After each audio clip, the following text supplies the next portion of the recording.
The following contains spoilers for The Last of Us and The Last of Us Part 2.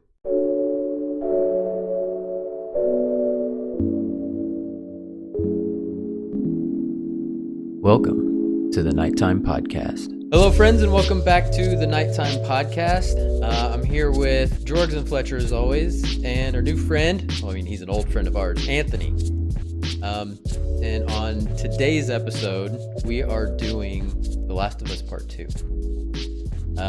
So Fletcher, you want to start? Here? Yeah, I have a disclaimer because I want, before anybody takes my kind of opinions and experience with this game at face value, I really don't like zombie fiction, and I really don't like survival horror as a genre. So the fact that I'm playing this game is purely because it's The Last of Us, and it's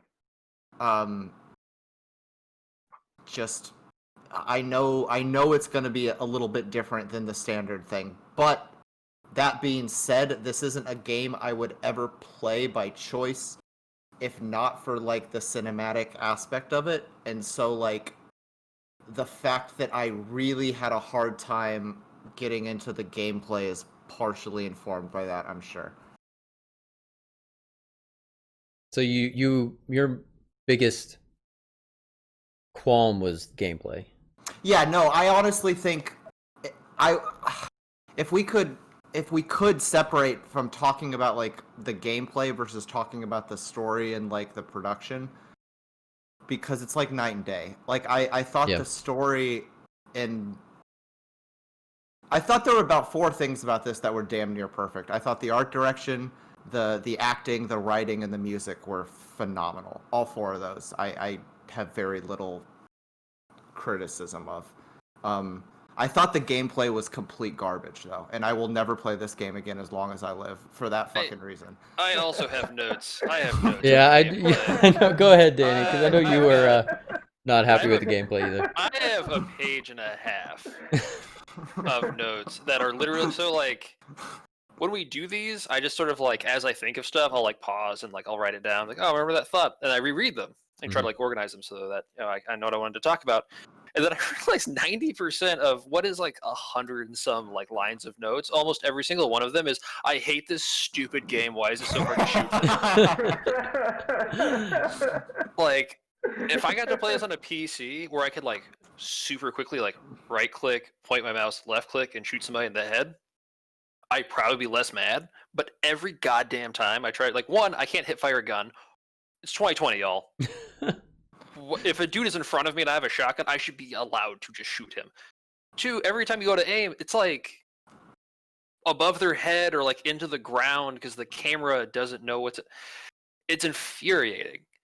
The camera angles are awful. Even more infuriating is that like your listening skill only shows you like 2 dudes. So you stalk them and you try to get the guy, and then as soon as you go to do something, there's like 5 people who all like walking around the corner. And I was like, well, maybe I just suck at this game. I'm willing to acknowledge maybe I just suck at this game. But no, this game isn't fun until the final chapter when you have everything unlocked. Like I literally, like the last note I took is like literally do away with upgrades. Give me all of the shit I had to upgrade to because it made the game fun and playable. And just do that, because being a dumbass for the first 10 hours of this game sucks. Like, it's not fun to shoot a gun that doesn't kill things. It sucks to like not be able to be stealthy or do shit anywhere until like you're halfway through. Even then, though, I feel like they have to fundamentally like change the control mappings. Like, one of my notes in here is like R1 is dodge, 11 question marks. Like, L1 is dodge. R1 is listen. L1 is dodge. Aim, R2 is shoot. I don't disagree with you. The number of times I tried to run away and then crouched to like. Yes, I tried. I even tried remapping dodge to circle, but then I realized, oh shit, this is also run. So when I'm trying to run, I have to hold down like O and then hit X to jump, and this is impossible. See, like, my problem, if you're gonna have this game, you need to either be a stealth game, because if your combat's going to suck, either stealth needs to be really good, and it's just like, well, you screwed up your stealth. You're supposed to either run away, or maybe you fight, but like you're not supposed to fight because you're like, I don't know how old Ellie is, but you're She's a 19 very in small, this one. skinny woman with like a knife. Yeah. So I'm cool with that, but the stealth sucks. It feels like it's Metal Gear Solid Snake Eater, but 17 years later and less polished. It's somehow worse, and and if you're gonna do that where your stealth sucks, then your combat needs to be really good. Like I need to be able to say, "Fuck it, I'm just shooting everybody in the head." But you can't do that because the gunplay is hot garbage, and I do not understand in a world where 50 fucking Assassin's Creeds exist and 50 fucking Call of Duties exist. Somebody didn't go, well, let's just steal from one of them. Well, that's the other thing. I feel like there's a short. Go ahead. Sorry, K-Nite. I get where you're coming from, but I also feel like it's like that on purpose. Like the game's not supposed to be easy. It's supposed to like you're supposed to be challenged. And I know like the first one was worse.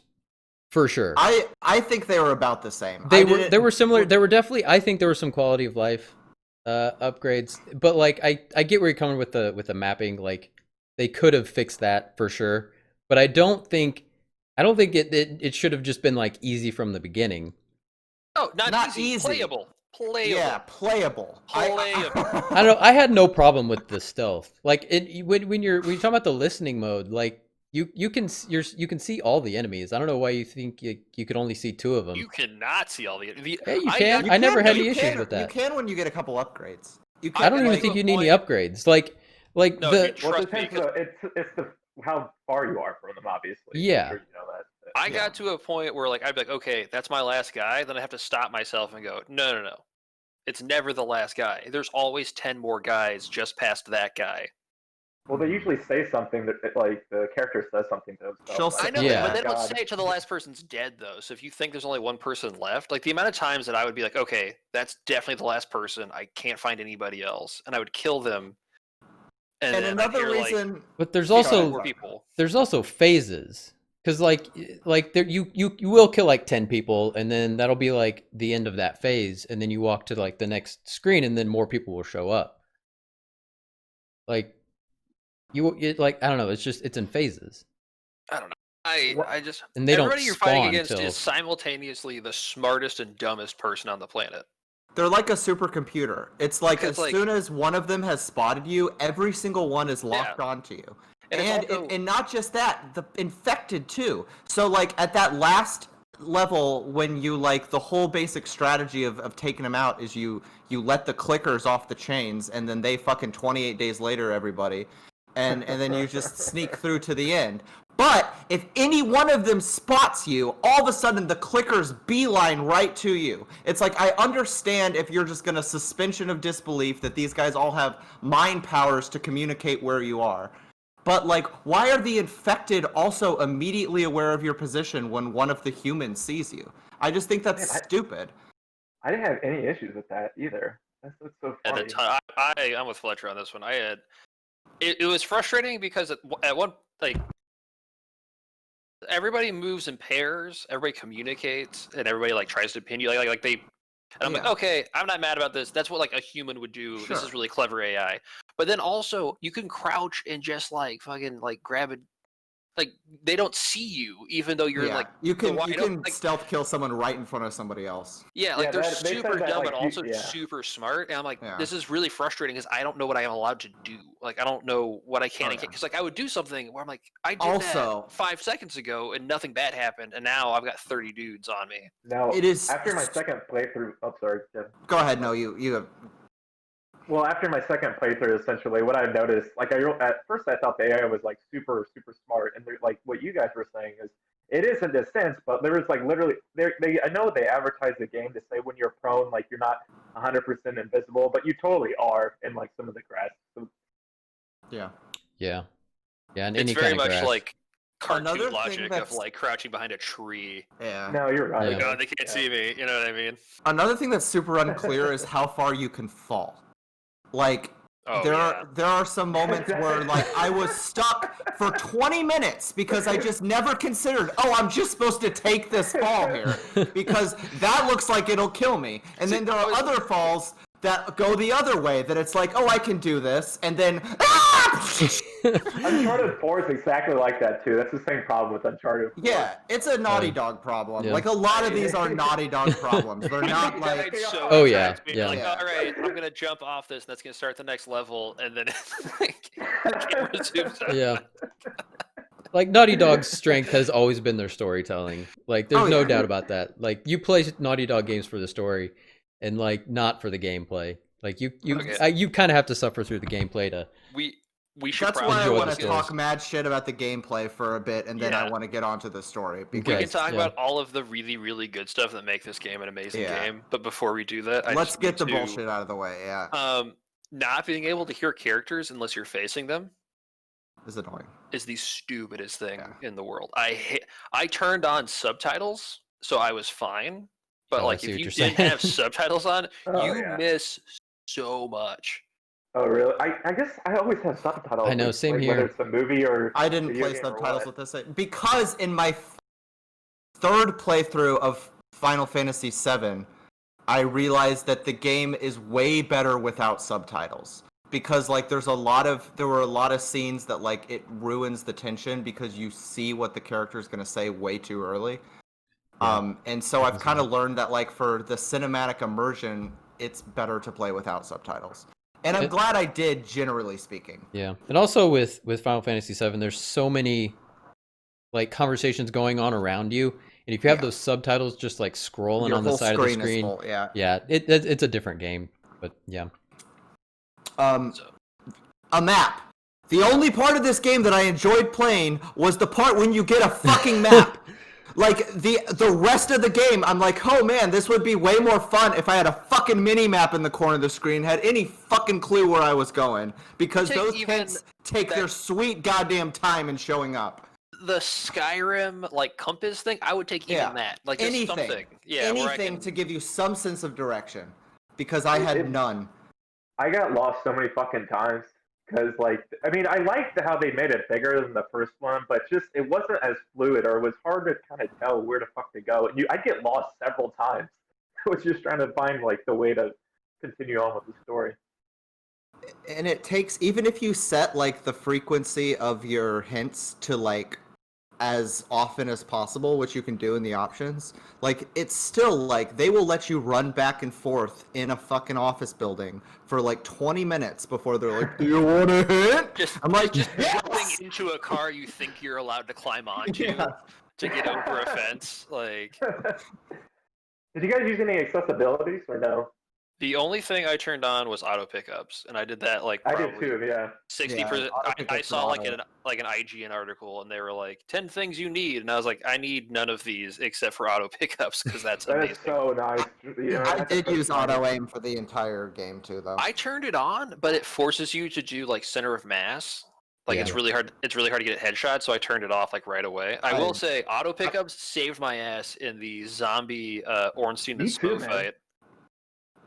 and what? You're like, did you kind of the zombie? So I have them written down as zombie Ornstein and Smough, which is it's a boss fight from Dark Souls. It's it's big zombie guy and little zombie guy. Okay, yeah. And the little one is invincible, and it takes like dying 7 times to realize, oh, I shouldn't be killing this guy because you literally can't kill him. The thing is, I didn't give a shit. I left him alone. I was like, I'm gonna kill the big guy because I can shiv little guy and just keep running away and crafting. But like literally, I would run and just auto pick up shit as I was like running away from them, so I always had ammo. And this is the only reason I went out of that fight. That's nice. I didn't even I did not look at any of the accessibility options Dude, except for the accessibility in this game is boat. really Like, good. I wish I had. it's incredible. Yeah, like good for There's a Naughty lot. Dog. You can really for- mod out this game. Yeah. Just like Well, from. you can customize it to whatever you really want your experience to be in a sense. Which is And you awesome. can map controls, but the way the controls are like fundamentally programmed, you're best off like sitting with the controls that they originally gave you. Yeah. Because like different times when you have to press multiple buttons at once, like the way they are. But I'm serious. Circles should be dodge. It's 2020. Circle is dodge in just about every single fucking game. Like it should be dodge in this game too.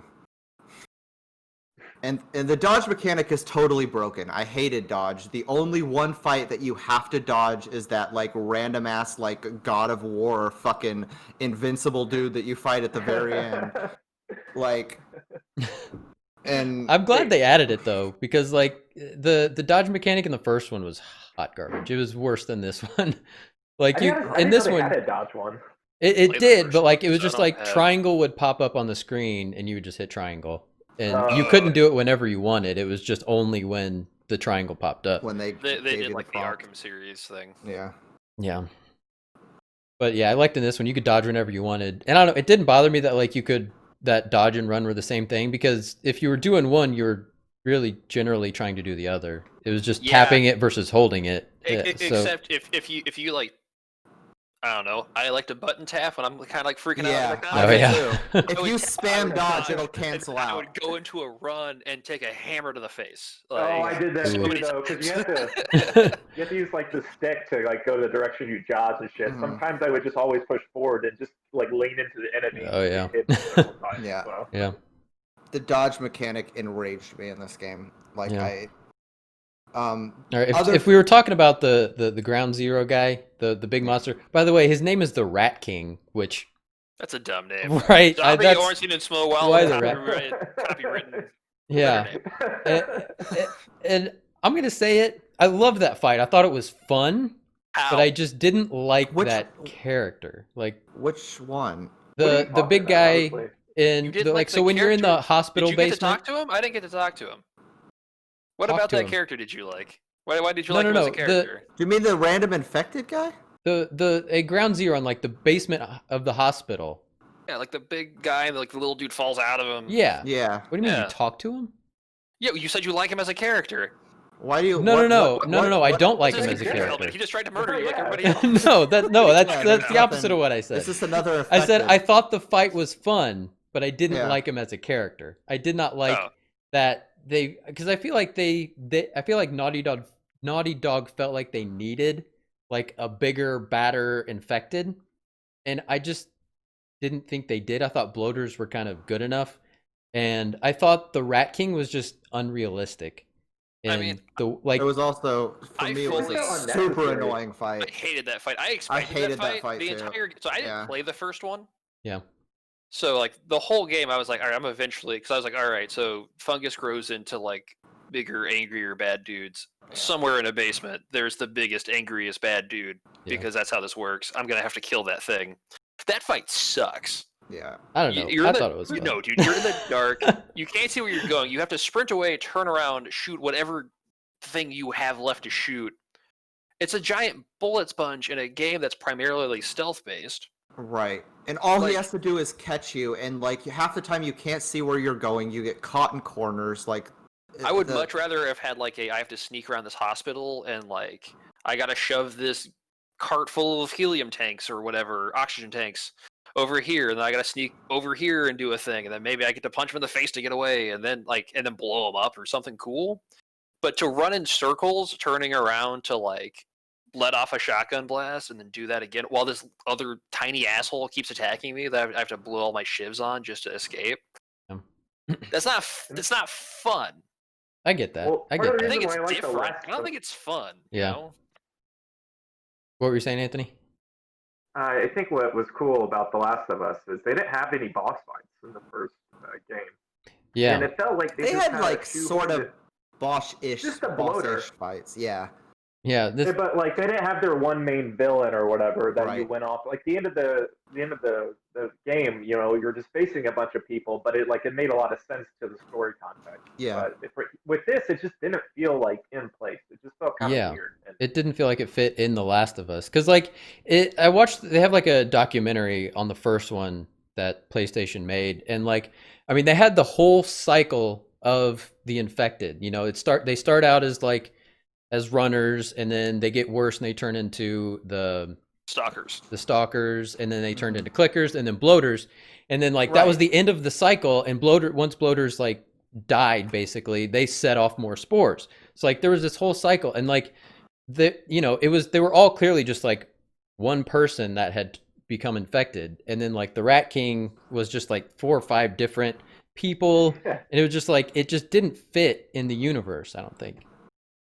No, I agree. Were they just implying that the virus is mutated essentially, and that It's like potentially, yeah. they trapped all of the patients in that area. Like, if you read all the notes and stuff, because that was ground zero for Seattle. Yeah, Which- yeah. I mean, like, I assume you guys know what a rat king is. So where a bunch of rats get tangled together, become like a big sort of mega rat. Because like their tails all get stuck in like sewers, and then like they kind of pull in different directions. It's called a rat king. So that's why that was called a rat king, because it was a bunch of infected that kind of got smushed together. Speaking of sewers, I have a note in here that says next action adventure game that doesn't include a sewer level gets a 10 out of 10. That's never gonna happen, man. It's a video game. It's got to have a sewer level, and you have to crawl through vents. That's just how video games work, man. Don't you know that this? That is not how vents work, by the way. That is People don't understand. You can't just crawl through pissing off the HVAC guy. It's so stupid, but it's fine. Why can't you be an optimist? Why can't you be like, wow, whoever installed those vents installed some really sturdy vents. Like, I'm really proud of that guy. These are great. No vent to be able to hold 200 pounds. But this guy, he did it. But also on a complaint about general level design, I feel like so much of this game is you can see where you want to go, and then it's like, oh, but we have to turn the opposite direction and climb into this window and climb through a fucking copy-pasted office building that is going to be the same collection of bullshit.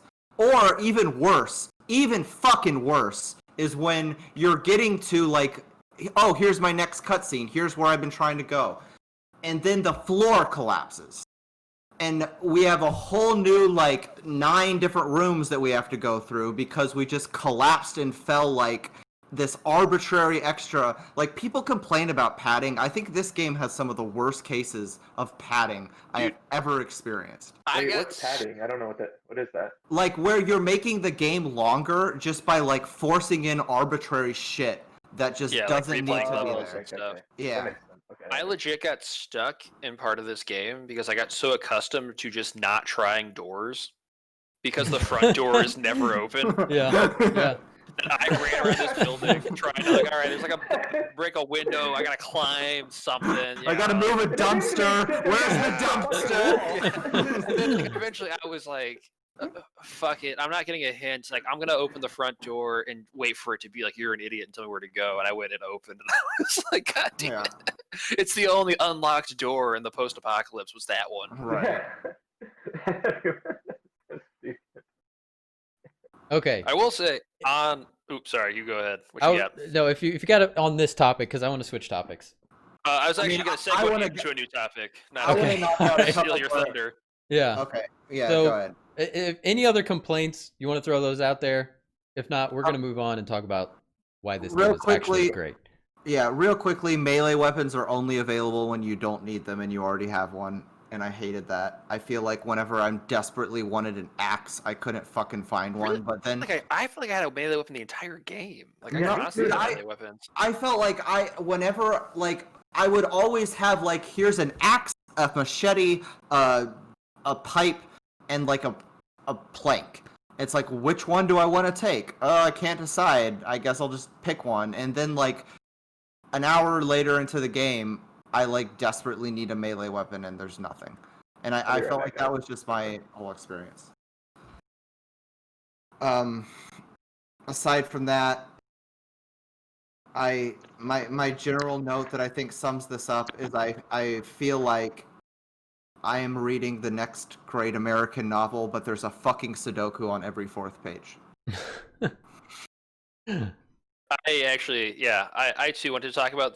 The only complaints I have left are about all of the good stuff we're going to talk about, but I also have a note that is, for every amazing, heartwarming moment, there are 5 bullshit combat encounters I have to go through.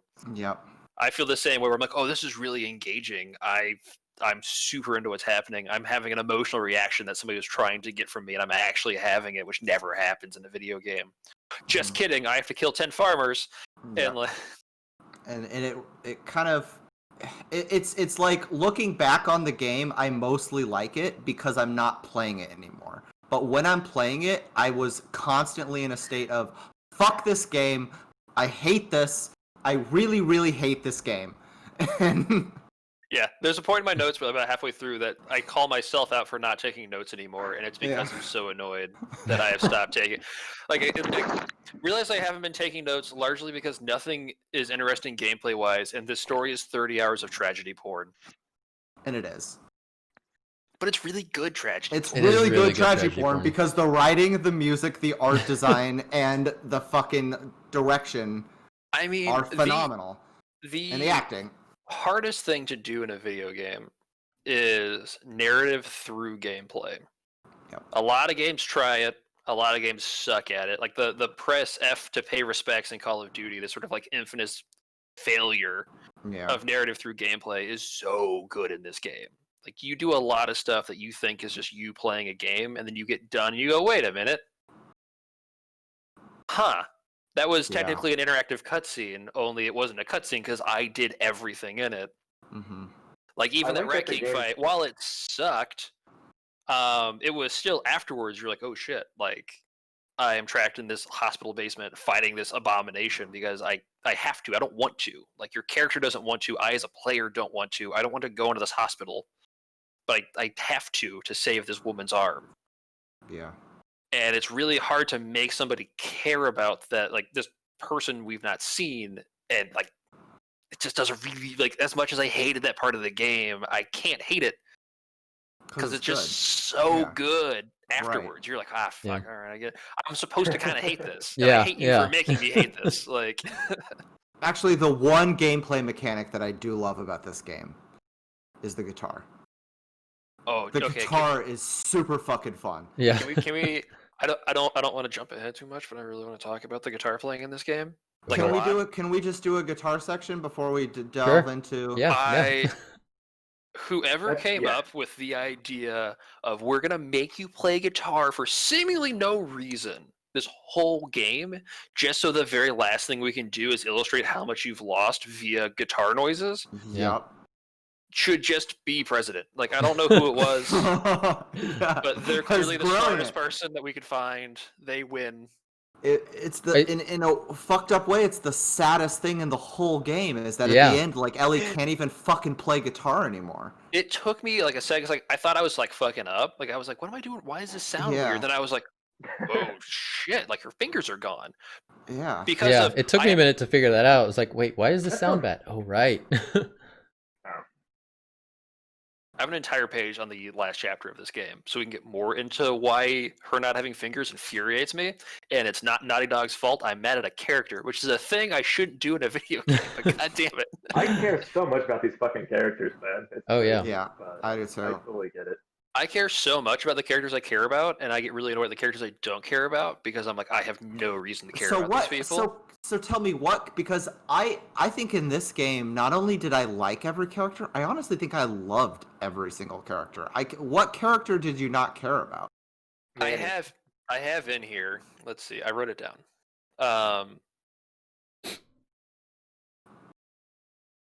I didn't give, oh yeah.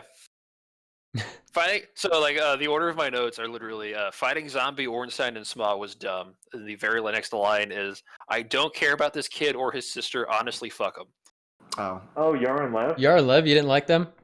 Okay, so when I wrote that down again, it's like right after that fight, and I'm just like, why am I doing this? I get you, dude, because there are scenes like the scene in the beginning when you're playing as Abby and you have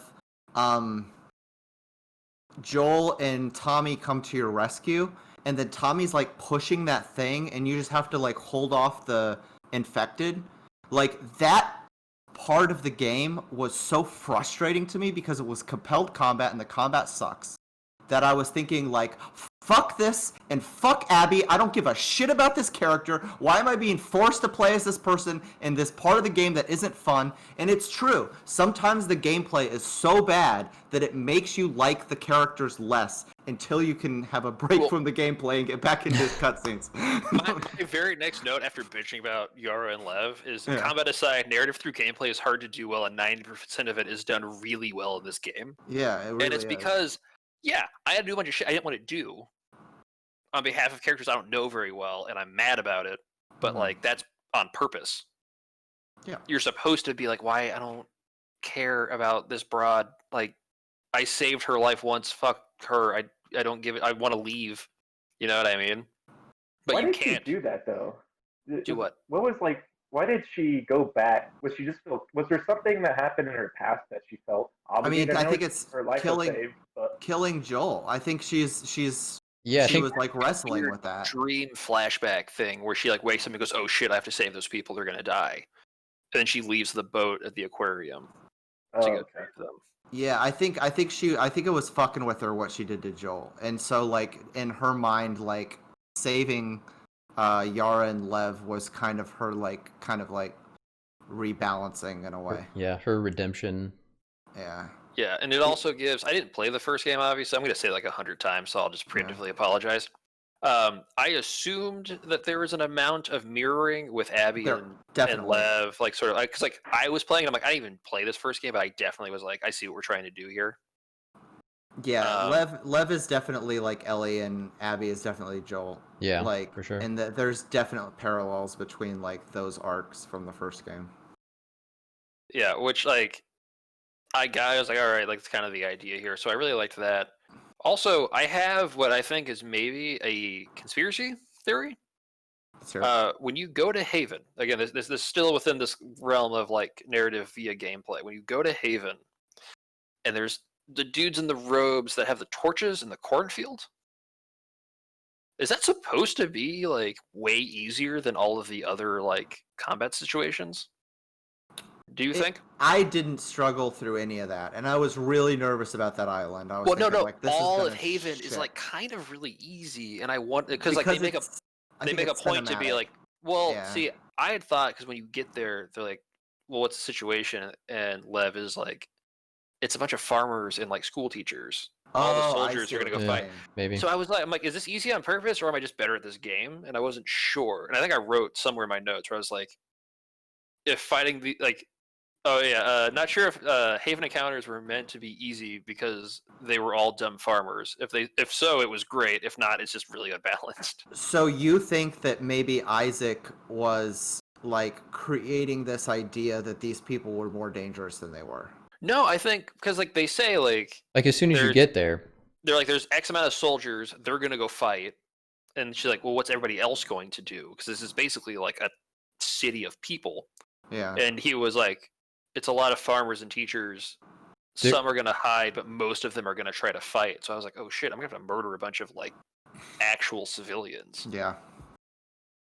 And I didn't know if like that fight was easier because it's like you're kind of against people who don't know what they're doing. Because they whistle way less. By the way, fuck whistling. That's super annoying.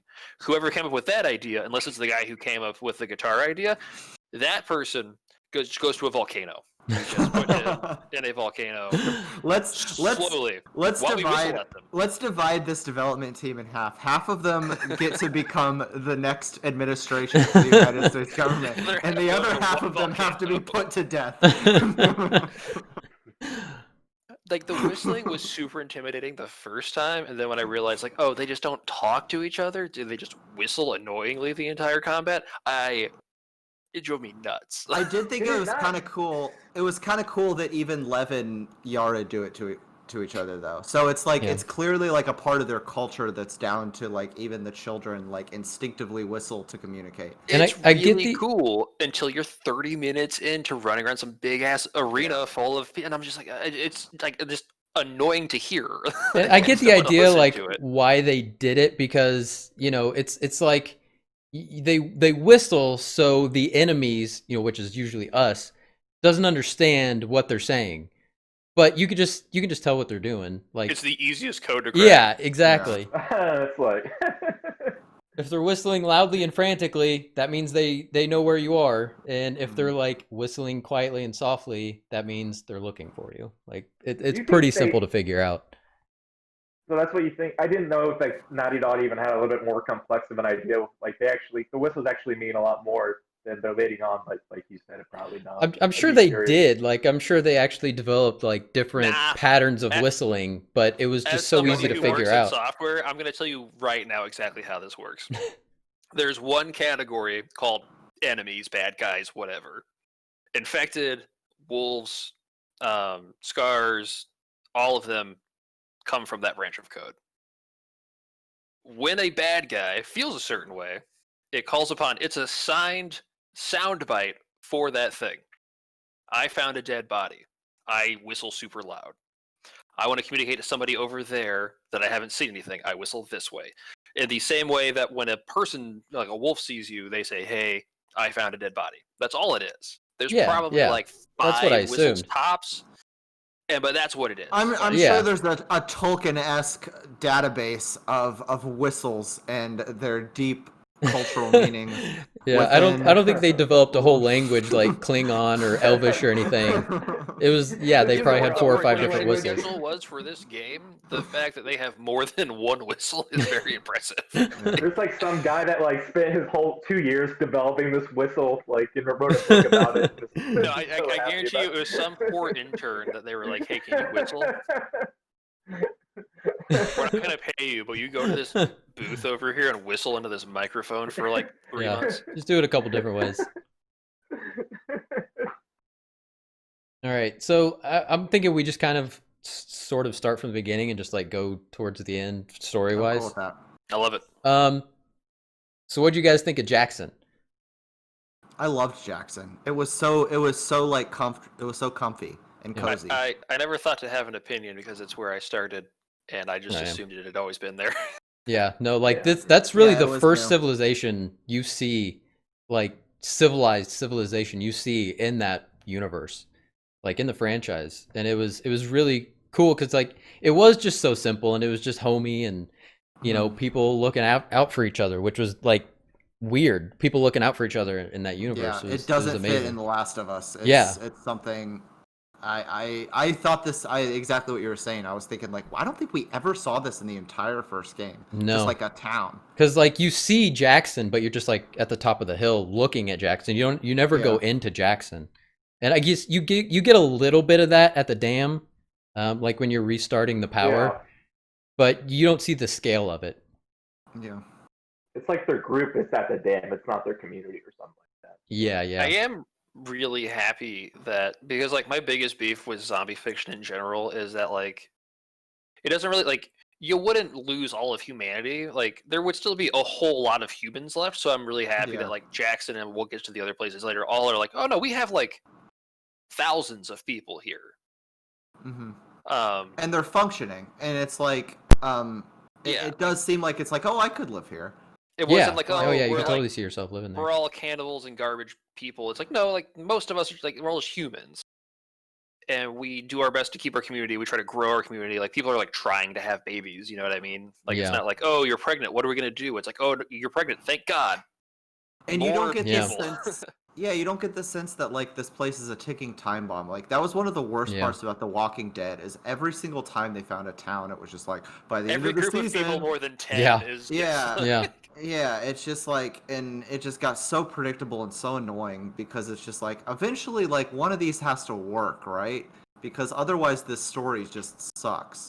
No, if you have 9 people in a zombie apocalypse, they're all good guys. You had a 10th person, they all become cannibal rapists. That's just how it works. I don't make the rules. That's human Yeah. nature. I felt Jackson felt really like there was like a certain warmth I felt when I was like walking through that town where I almost didn't want to like go out and do that little duty that you would do for Like your the shifts patrols. or whatever. So it did a Narrative really good job. gameplay, man. It's Yeah. so It's good. so Like you're good, like, no, I I don't know. want to leave. I'm in my nice barn hanging out Yeah. with my buddies. And like I you're don't wanna- having a snowball fight with Dina and the kids. Like that Oh, was yeah, so you're much fucking fun. Those kids. Oh, that was a lot of. I love that aspect of it, man. That was so cool. Yeah. And that's such a cool dichotomy to be like, here it is, really fun thing. Also, you have to go shoot zombies, and if you don't, everything you love is dead. And for anybody who played the first Last of Us, did you guys get like when all the kids are like piling on Dina, and like Ellie's trying to push them off, just almost like a visceral like flashback to like what it looks like when a bunch of infected like get on top of you. Like I just felt like I immediately thought of that. And she's like, "Get off of them, you monsters!" And I'm just like, I don't know. It felt like I'm sure that was intentional. I didn't think about that, but yeah, it definitely. So many people have so much different trauma in that effing town. That whole town is so fucked up. But to find that they were able to like somehow get through that and deal with it and feel like it's normal is really impressive, I think.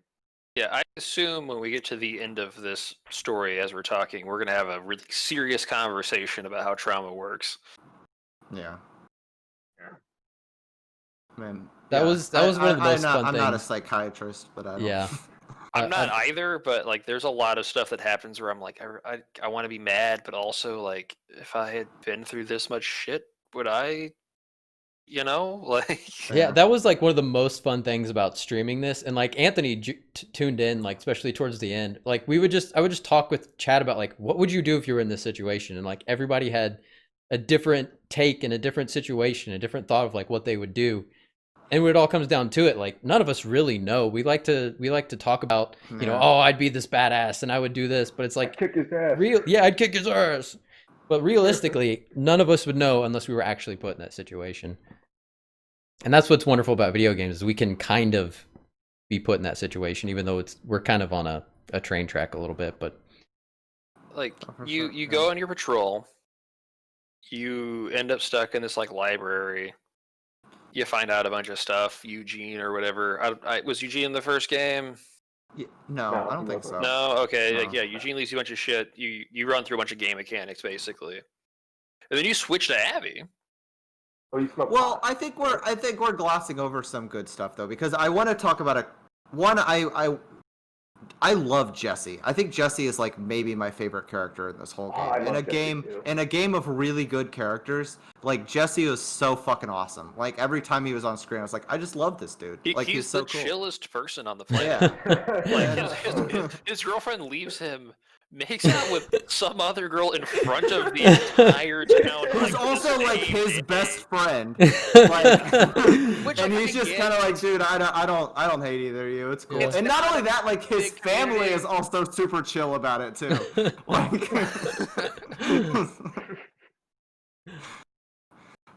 and then I think every scene. But part of why that works is I feel like just the undeniable chemistry between Dina and Ellie is just so good. Like, oh my god, there's like 4 or 5 scenes between those two that I think like this may be one of the best love stories I've ever seen in a game. Like honestly, just these two. Yeah. The only time in the game where you can trust the person you're out doing combat with is when you're with Dina. She's amazing. She has your fucking back, and it's like it's one of the places.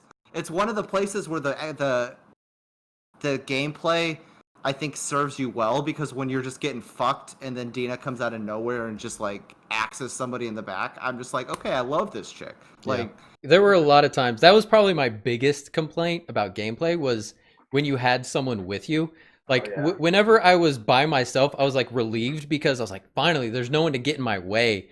Like there were several times where I would just be like in my little like hiding spot, and my partner would come and just push me out of the way. It was like, what the fuck are you doing? Go find your own hiding spot.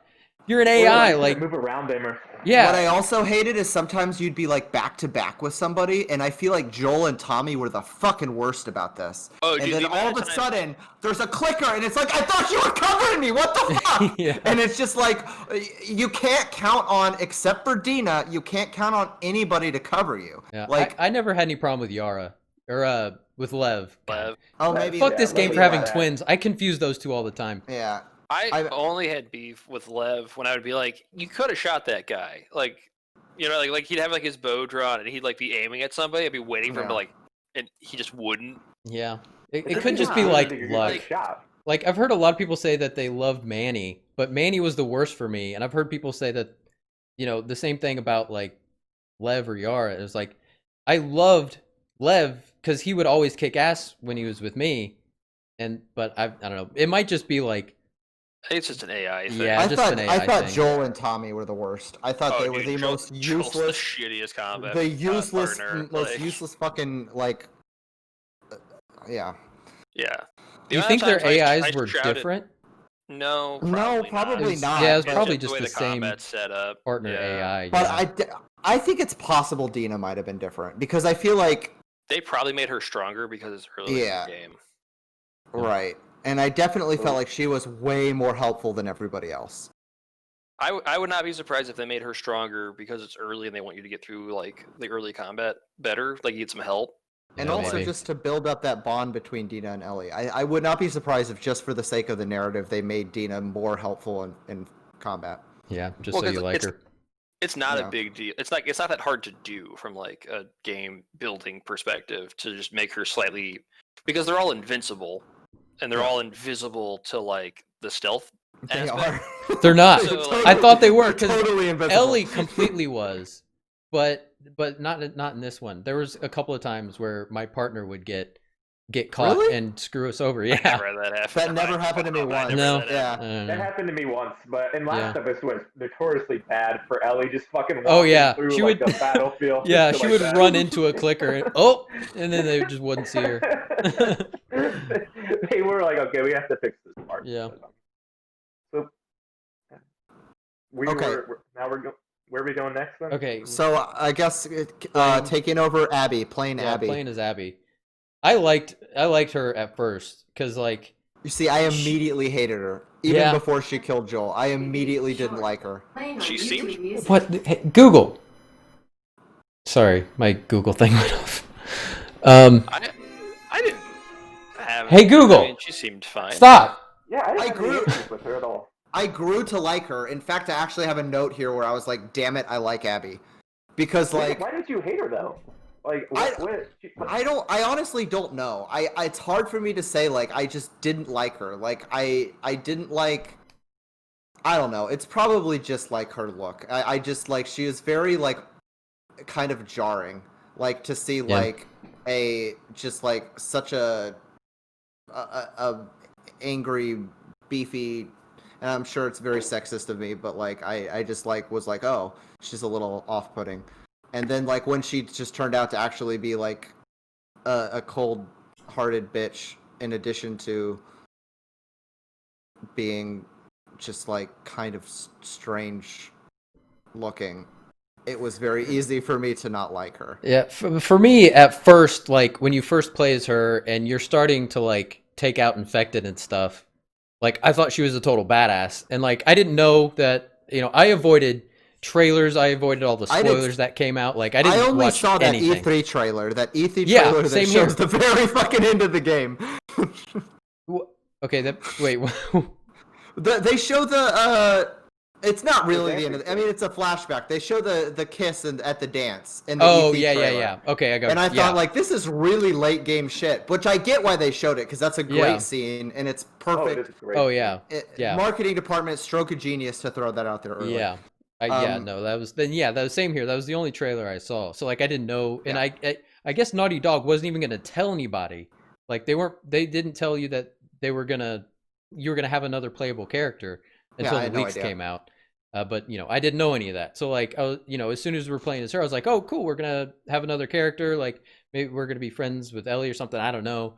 But, like, when we started actually taking out Infected and she was, like, snapping necks and shit, I was like, oh, that is awesome. That is badass. I'm going to love playing as this chick. And then we start to hear her talking about revenge. She's like, oh, that's the town. It's like, what the fuck is with this? Well, yeah, I didn't hear the leaks either, but I was just like, okay, Joel's probably gonna fucking die, because it's about... I suspected, when I realized that this was a game about Ellie, I'm like, Joel's gonna have to die. You can't just have, like, Joel running around in the background the way that Ellie does. Yeah, I was still surprised by the way Joel died. Like, I didn't expect him to die that early in the game in that way, Yeah, it was rough. It was... Yeah, I thought we were gonna spend way more time in Jackson. And then we're just like, nope, we're in fucking Seattle right after Joel dies. Yeah. From a, like, entirely, like, I didn't know what was going to happen. I had no context at all. All I knew is that marketing-wise, they said this is the second story of Ellie's story. Right. And I was like, all right, so Joel's definitely dead. That's what it kind of tipped me off, too. And then when you play as Abby, she keeps going, like, no, we have to press on. We're going to get there. And I was like, oh. I'm going to kill Joel. That's definitely how this is going to go down. What if they made you kill Joel as a character? Like they made you press square when she's swinging the fucking. People would have hated that. Oh yeah. Have you seen just the reactions, the compilations of reactions? We can talk about separately or something like that, because that could go fucking long tangent. Yeah. It's people. Generally, people are not happy about the way Joel was killed off in this game. I think it was really well done. Yeah, I think so too.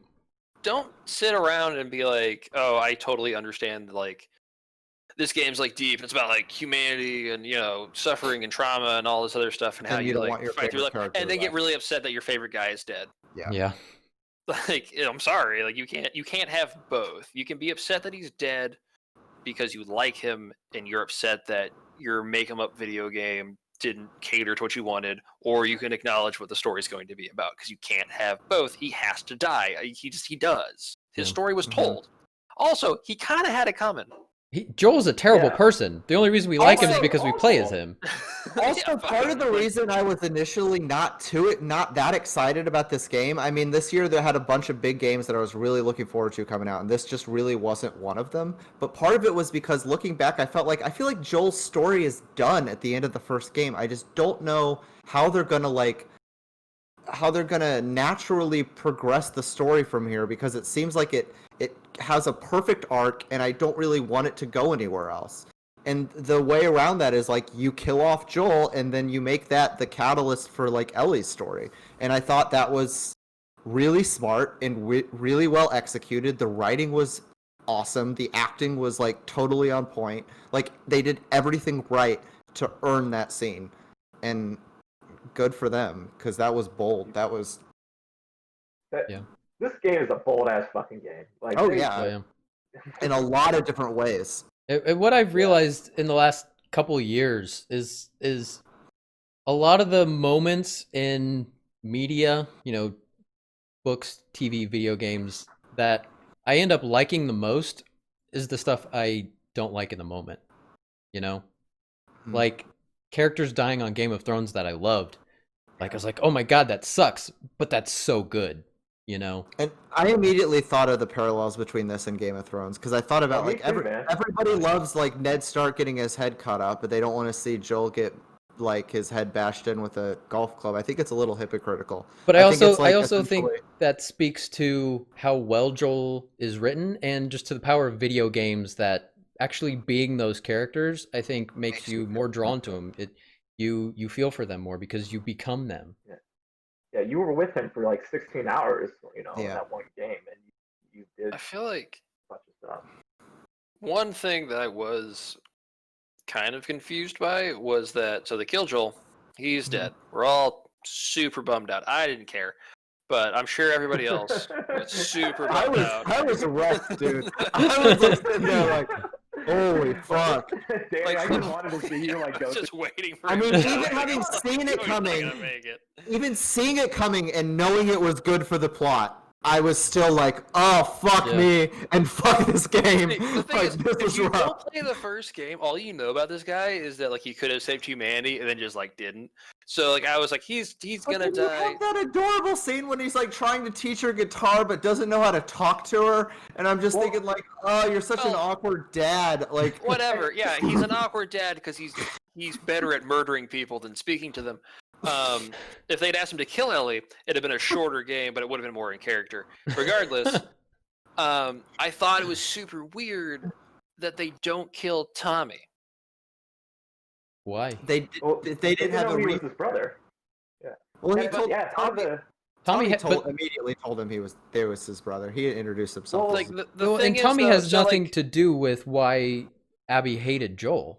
I understand Abby was that. literally just getting back at him for killing her dad and fucking up their plan. Yes, we all played the same game. I'm aware.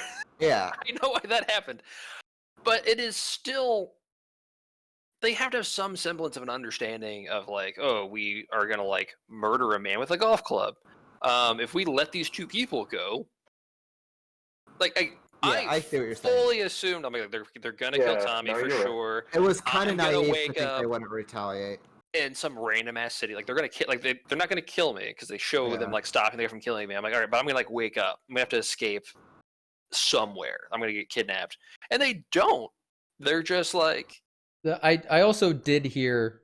I watched an interview with Neil Druckmann, and his explanation for that was Abby's not a bad person, and like they're not as bad as most people. Like they didn't want her to seem like just this completely cold-hearted, vengeful, like just murderer. She had a reason for being there, and they wanted you to sympathize with her at least a little bit. Because she was the one who stopped. At the beginning of the game, she comes off exactly that way, as just a cold-hearted. Yeah. Like. Yeah, because she doesn't want to talk to him either. Like she's like kind of blowing him off and shit, and you're just like, God damn, bitch! Like, yeah, let's talk to him or something like that. I hated Abby so much for the first half of that game. Yeah. Oh, same here. Like I like as soon as she killed Joel, I was like, I knew at some point in that game we were gonna go back and play as her. I was like, I don't want to play as her. I really do not ever want to play as her. I'm gonna punch a clicker as soon as I get control of this bitch. I'm punching clickers. Yeah. That's how it's gonna go. I'm gonna go prone, just lay it out on the ground and let it happen. Yeah. But it does. It lights a fire in you that really makes you, as much as the character, decide, okay, I'm in it. I'm in this game. This is a revenge game. I'm going to kill every single one of these motherfuckers. Yeah. And that's going to be this whole game, and I'm fine with it. Yeah. Like, see, I liked playing as Abby because Abby felt like somebody who could actually like fight and do stuff. Not to mention, by the end of the game, her build is objectively better than Ellie's. Like, she is so Why is OP. Ellie the only person who travels with a fucking pocket knife? Like, why do I need I know. low materials? That is so annoying. I'm glad he break after 4 times. Like, it's just I hate the breaking weapons. I hate that so much. Breaking weapons doesn't bother me. It only bothers me because 1, apparently my butterfly knife is invincible. And 2, why does Abby have to craft shivs to stab things? Why is Ellie the only person with a fucking pocket knife? I get it for game reasons. I'm a flamethrower, but I couldn't find a butterfly knife at an abandoned flea market somewhere. Like, you know what I mean? Like, I loved her hunting pistol. That thing was powerful. Dude. Yeah, I love that fucking thing. I tried to like flamethrower a bunch of zombies, and I was like, I'm gonna use this pistol with 1 shot. It's not as much fun flamethrowing zombies, man. And it's like really only useful to use the flamethrower against zombies. But I remember it being more fun in the first game. I remember the flamethrower being a lot of fun, and I got so excited when I got it in this one. And then I was thinking, like, you know what, the shotgun and the pistol are still. I don't think it's as powerful as it was in the first one. Yeah. We got sort of off. So like you go to Seattle after all of that. You're like, I'm gonna sneak out, and then the person running Jackson is just like, you're not sneaking out. Just go. Like, we know you're gonna go. Just fucking go. One of my favorite parts. What's that? Sorry, one of my favorite parts of the whole game was going to Joel's house, because that was just you actually finally saw Joel for like who he had become. And it was so weird seeing him with like roots in a town, like he had settled down, he had his woodworking stuff, like he had, this beautiful house that he was taking care of and he was fixing up, and it was Texas pictures. Huh? He had Texas paintings and shit like that, and like that's where he was from, obviously. So that like kind of what you were saying was really badass. And it reminded me so much of exploring the house as Joel's daughter in the first game. Oh yeah. Like, I just felt like it echoed that scene a lot. And it just kind of, even sort of the way he put things together and the way the house kind of felt, it seemed like it was very much like, it almost felt like the same house. And then I thought, like, no, it can't be because that was in Texas. But like, I get what you're saying. Like, I didn't think about it like that, but it is kind of him coming full circle and, kind of back in the before times. he kind of became comfortable with who he was again. I like that. I didn't think about that. Did you think that the reason why Maria let those Ellie and Dina go, because she like kind of selfishly like didn't care as much for Ellie and Dina, and she wanted them to save Tommy. So if Tommy wouldn't have went, she wouldn't have let them go. But since Tommy went, she wants him to protect Tommy. Does that make sense? I think she explicitly says that she was like, "Go bring my husband back." Yeah. So do you think that was the main reason? Don't bring him back crippled, or by God, I'll leave that son of a bitch.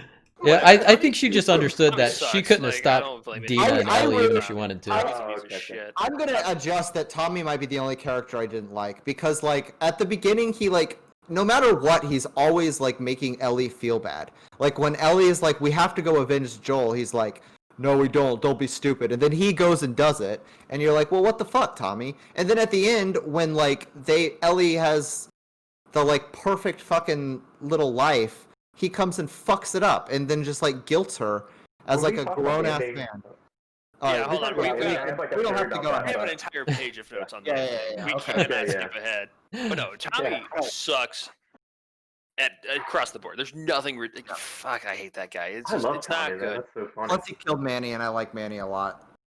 Yeah. But it's I don't blame anybody. We'll talk about it later. Tommy. Yeah, we'll get there. But yeah, no, he's a piece. Like literally, all he had to do is be like, "I'm gonna go after these people. Don't worry about it." That's all he had to say. Like literally, all he had to say was like, "I know you're mad. I'm going to do it. Yeah. You stay here." But take again, care of the town." I don't think she would have stayed. She would have gone with him. I mean, maybe not. But if you're gonna be like, I "Don't think do Ellie it," was and then gonna you go hunt disappear the the guy next no matter what. fucking morning, she's definitely. He did not like. It's just gonna piss her off even I'm more. probably reading too much into like the writing, but like maybe I'm not. You could argue he did it on purpose to tell her not to go and then go himself, knowing full well that she would follow him. Because that's like Yeah, some I think that's- manipulative bullshit to be like, "Oh, I told her not to come with me," knowing that. Well, that's not exactly what he said. I think at first he was going to try and stop her, but he couldn't. And then he said, "Give me 24 hours." And then like they were going to go together, I think, after those 24 hours. But then he just went. Yeah, you're right. I also he wanted to. I think he wanted to get ahead of her and like keep her from harm by getting ahead of her. So he could like take out like a front line or whatever, or do some damage. before he Yeah, got there, yeah. essentially. Yeah. Know why Joel was killed. What, you cut out there for a What do you guys think of second? the Seattle though? I said, like, Like, they for both the- know why Joel was killed. Like, the entire time, I'm kind of like, I get why you guys are mad, Yeah. but, like... I mean, immediately assumed it was Firefly remnants that did it. Yeah. The shocker to me, but okay, let's just keep going because there is Yeah, we're something getting- that happens a little What do later you guys that think of that like whole section of Seattle where you're on a you like the section where you're on a map? Like That's I like thought the it was best a part of really- the favorite part Yeah. of the game. Best part of the game. Really?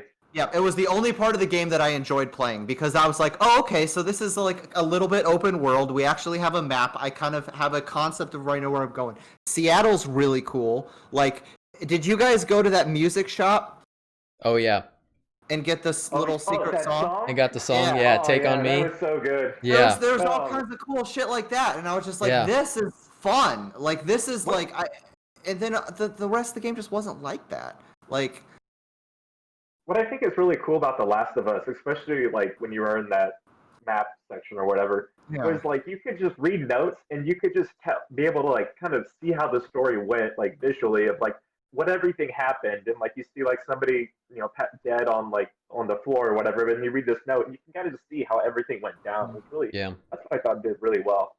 yeah. It- all the- It's very Fallout. It, where, well, like, you come it in- reminded me Fallout and also The Witcher. Witcher 3 also, like, some of the notes and some of the just like things you pick up in books you read have story elements that are just like as good as the main plot. And just being like, God damn, that's just like a little note, but like that whole little like you get a whole glimpse of a story that's like really compelling and sad and Like, tragic. In Seattle, did you guys fight through the bank in Seattle? yeah. Yeah. Where you got the yeah. shotgun?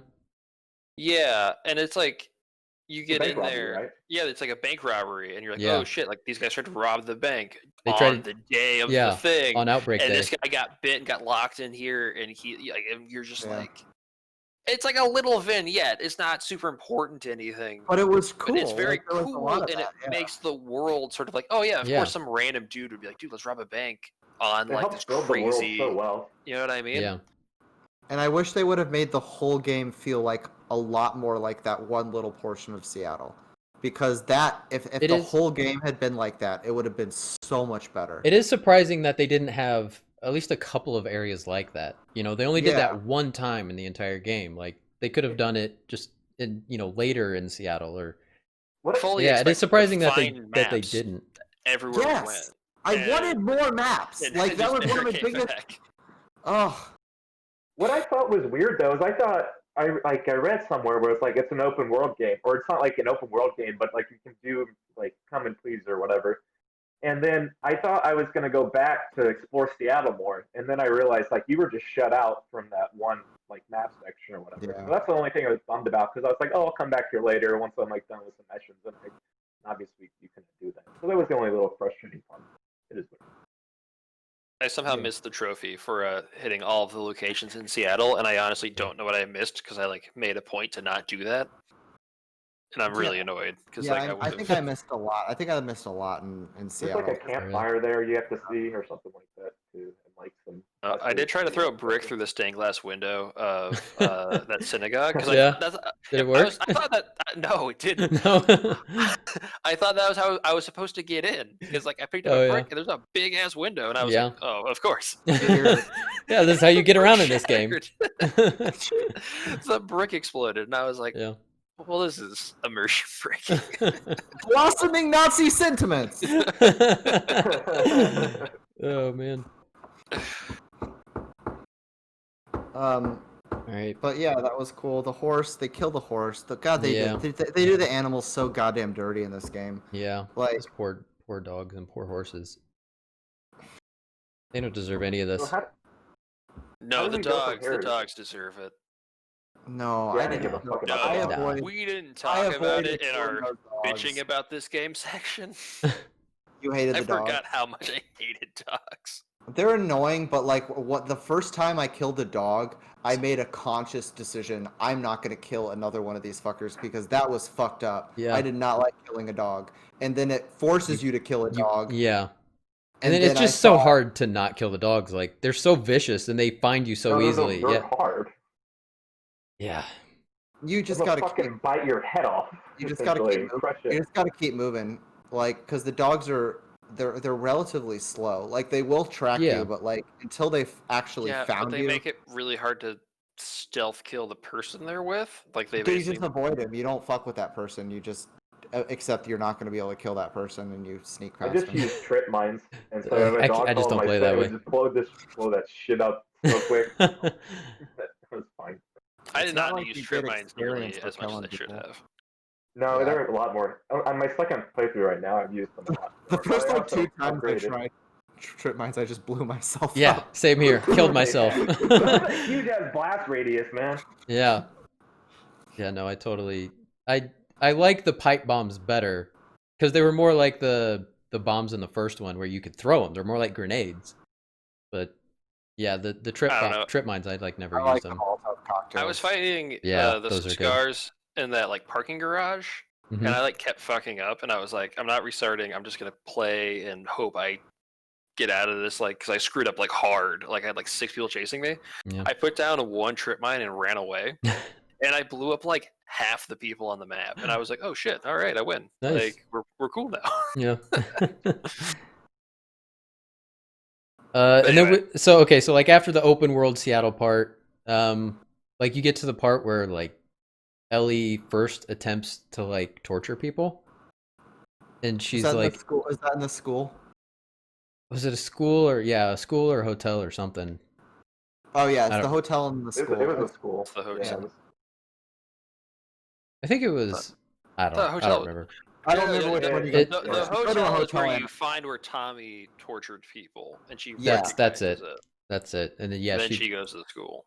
That's right. The school is where you get captured by the wolves, and then you kind of have to escape them like 3 or 4 times. Yeah.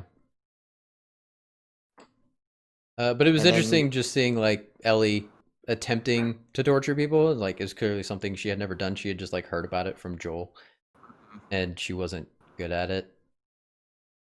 I just gotta practice, man.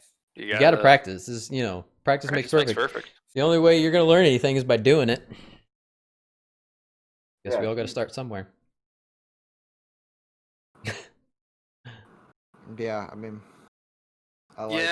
See, this is kind of where the game gets weird because there's like now massive chunks between narrative.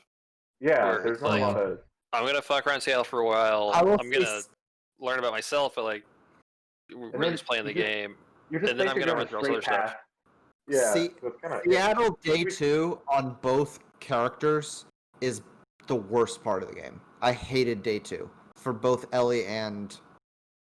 Are we on day 2? Is day 2 when we get to the hospital? So. Well, day 2 is right after Jesse comes, or before? No, after. Yeah, Jesse it's before Right. Jesse comes.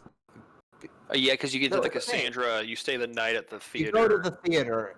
Yeah. And then day 2 feels like when it's just mostly filler. For honestly both characters, it seemed like.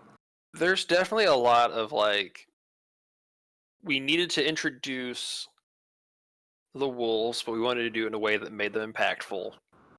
It's a super slow burn to get through them. Mm-hmm. And we needed to like have a reason to come back to the theater, but there's not really a reason to do that because of what we're trying to do in the game itself. So it feels very fillery because we're just like, well, I'm trying to hunt this person down, but I, as like, omniscient writer of story, need you to go back to this theater. Yeah.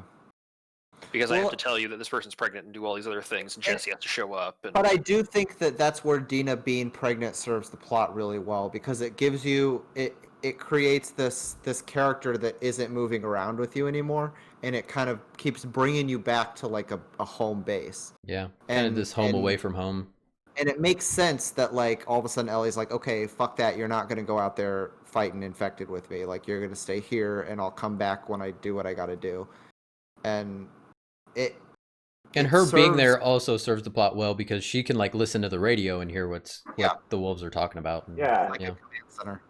Yeah, kind of exposition. Yeah, I did like, I don't remember the name, if it even had a name. There's like a town you have to go through, and it's like full of notes of people who were like a part of the WLF, and then like Isaac takes over, and they're all like, "This dude's a lunatic." And they all try to like bail. Yeah, That was great. I really liked that. They really built up Isaac a lot. So like when we were getting ready to meet Isaac, I was like so excited because I was just like, I have seen so many notes, heard so many like conversations talking about like, oh, you're gonna get this cleared with Isaac. It's like, I'm not talking to Isaac. Yeah. And it's just like shit like that. Where it's just like you revered this guy without even knowing him. Yeah, and there were people in my chat who hadn't played the first one or anything. It was like, do you know Isaac? I was like, no, I don't know who this guy is either. Like, it was so interesting. And then like when you do actually see him, he's just like torturing some naked dude, and without even thinking about it, he's just doing his job, just trying to get information. It's like, yeah, this guy's, and Jeffrey Wright's fucking amazing. Was that Jeffrey Wright? Yeah. Oh shit. Yeah. Yeah, I didn't thought know he that. looked familiar. I was like, I think they got an actual actor for this guy. Yeah, I don't know. I'm sure they used like some mocap. He did look a bit different. He didn't look as much like Jeffrey Wright, but I did recognize the voice. But the voice, yeah. How do we talk about since after basically day 1 or whatever? How do you guys want to go forward with it? Like, do you just talk about Ellie's character, or do you talk about the plot beats, or what? I don't know, like, honestly, it gets. I didn't write down like beat for beat like what the story was doing because I don't know. That's just not how we do it. And like, it kind of this all goes together, kind of. Exactly. Like that's the kind of the thing with this game is it's not. I don't think because it's not done chronologically. Like they kind of jump back and forth quite a bit. It does get a little confusing. Can we move forward to the museum flashback? Yeah. With like Ellie and Joel. Because I feel like that's probably the next chronological thing that happens in the story that's worth really talking about. Yeah. Yeah, that was a beautiful scene. That was so much fun. Yeah. Yeah, I really liked that scene a lot. I liked getting to pick my favorite space helmet. Yeah. Oh, me too. That guy gets SecDef. The administration, he can be Secretary of Defense. That guy, really whoever cool. came up with that. Yeah, that was good. And apparently, Like, just with that interview I was watching with Neil Druckmann, they didn't have that when they were like actually filming the mocap. They didn't think of the helmet. They didn't have that, so they had to completely animate her taking off the helmet, putting in the earbuds, and putting the helmet back on. I just thought that was an interesting little fun fact. That was cool. Yeah. And just the whole, I mean, I think that was just one of overall the most well done scenes. Just like every moment of that, just that like between Joel and Ellie. Like, Yeah. Did you guys find the hat? With the hat, yes. Got The that hat hat was trophy. cool. Yeah, and you put on the dinosaur or whatever. Yeah, put on Yeah. the dinosaur and then apparently put you it on can Joel. climb one of the dinosaurs too. You can, yeah. Oh no, I did that. Like outside the museum, you can climb up the tail of the T-Rex and jump in the water. That was Yeah, I didn't do that. I missed that was really cool. Yeah, Would have done that. yeah. It was kind of terrifying because like you're just looking down at like this hole in the pavement with water in it, and you're like, Ellie, what the fuck are you doing? Like, there's no way that's deep enough. And Joel's like, what the fuck are you doing, Ellie? That's not deep enough. And then you jump, and she's fine, but it's just like, Ellie, it's a Nite Time game. We don't know if this will kill you. yeah, That'd be so Gravity funny if works you just got different died here. off right there. yeah. Ellie, Like, you've I created a just all time agree. paradox.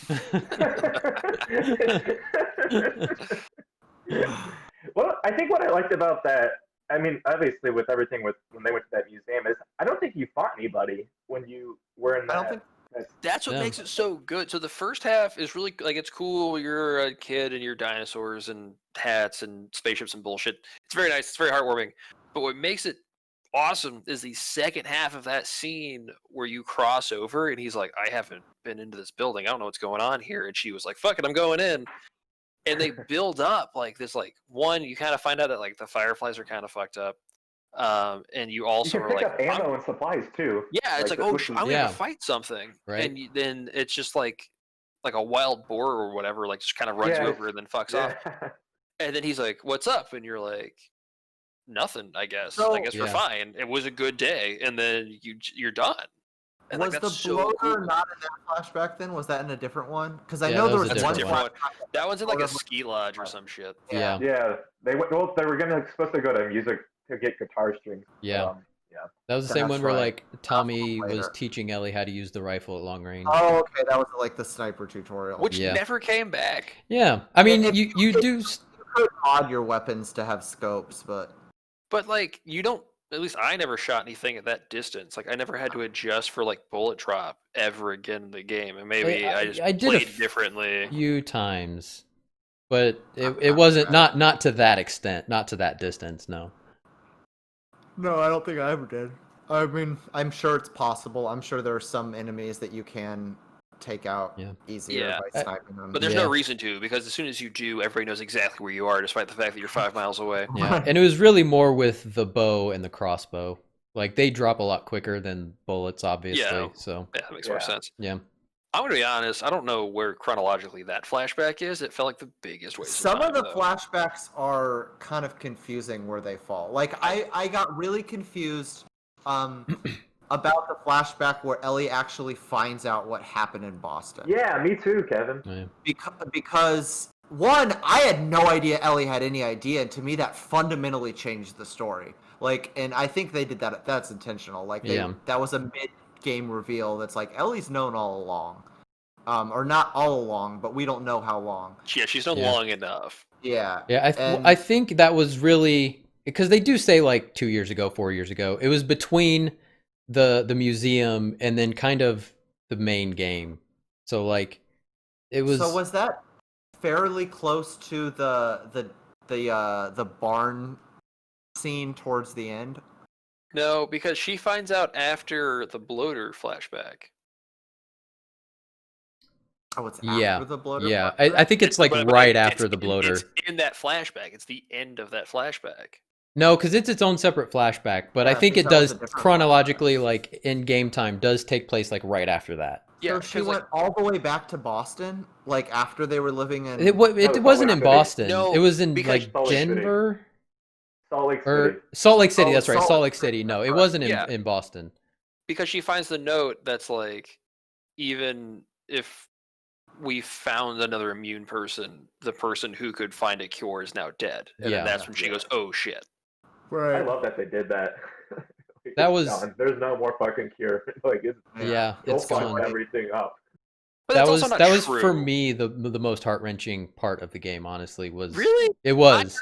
And I was like, this is dramatic. But like after, because I played the first game and like I've played it several times, and I like sitting there watching that scene. I was like, I have been waiting 7 years for this scene because with the way the first one ends, like the very last scene is Ellie and Joel walking towards Jackson, and Ellie's kind of, you can tell she's kind of down, and like Joel's like, hey, you ready to settle down? And Ellie looks at him and she's like, tell me one thing. Like, were you completely honest with me? Was there no cure? And he was like, yeah, of course, I wouldn't lie to you. But of course he was lying. So like that was the big cliffhanger of the first one.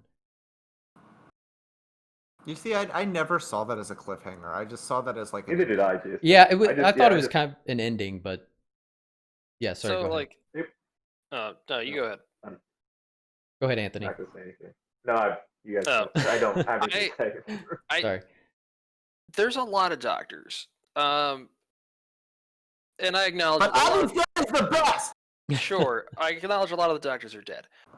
But to sit here and be like, no, literally only this one dude figured out that we just have to cut a part of this person's brain out and then, I don't know, smush it into paste and inject it into people, whatever, the long-term plan for that was going to be, with all the factories we have that produce medical supplies. It's not crazy to think that we would have found another doctor. It's not crazy to think somebody else is immune and she doesn't know because I haven't been bit yet. And it's definitely crazy to think that we were going to somehow, on a large scale, produce a fucking vaccine of any kind. No, yes. Where's fucking polio, right? Like, I mean, mumps are coming back because we don't live in a world where we can do this anymore, right? Like, but still, there's that hope for a vaccine. Like, and it's not like it's going to be this immediate thing where everybody's going to have this vaccine. It's still, I think, it's just about the hope that there is a vaccine. I'm willing to suspend disbelief to an extent, but the fact that, like, if we're gonna have thousands of people who are all like organized and coordinated, and none of them were like, well, there is no real feasible way for us to do that. Yeah, they can't use like communication like cell phones or shit. Everything's fucking down. Everyone writes notes now. Nobody uses any other than the radio. I guess they could do that. Like, if anything, it should have been like a weird Final Fantasy X situation where we allow Ellie to live, but she has to live with the Fireflies, knowing full well she's going to be murdered for the good of humanity when it's convenient to do so. It doesn't make any sense to kill her as a 12-year-old in this random-ass fucking hospital. And, I mean, you're totally right. Like, there could be, like, a doctor in India or China or somewhere, but, like, you have to understand they're also on the East Coast, which is full of doctors. Or the West Coast. Both coasts are full of doctors.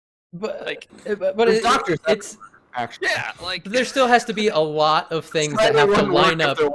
There has to be a lot of things that line up just right. Like, you have to have a doctor that understands vaccines. Like, you have to have, like you were saying, like, there could be someone else out there infected, but you're not just going to, like, have a clicker just start biting everybody, hoping you find another, like, person who's immune.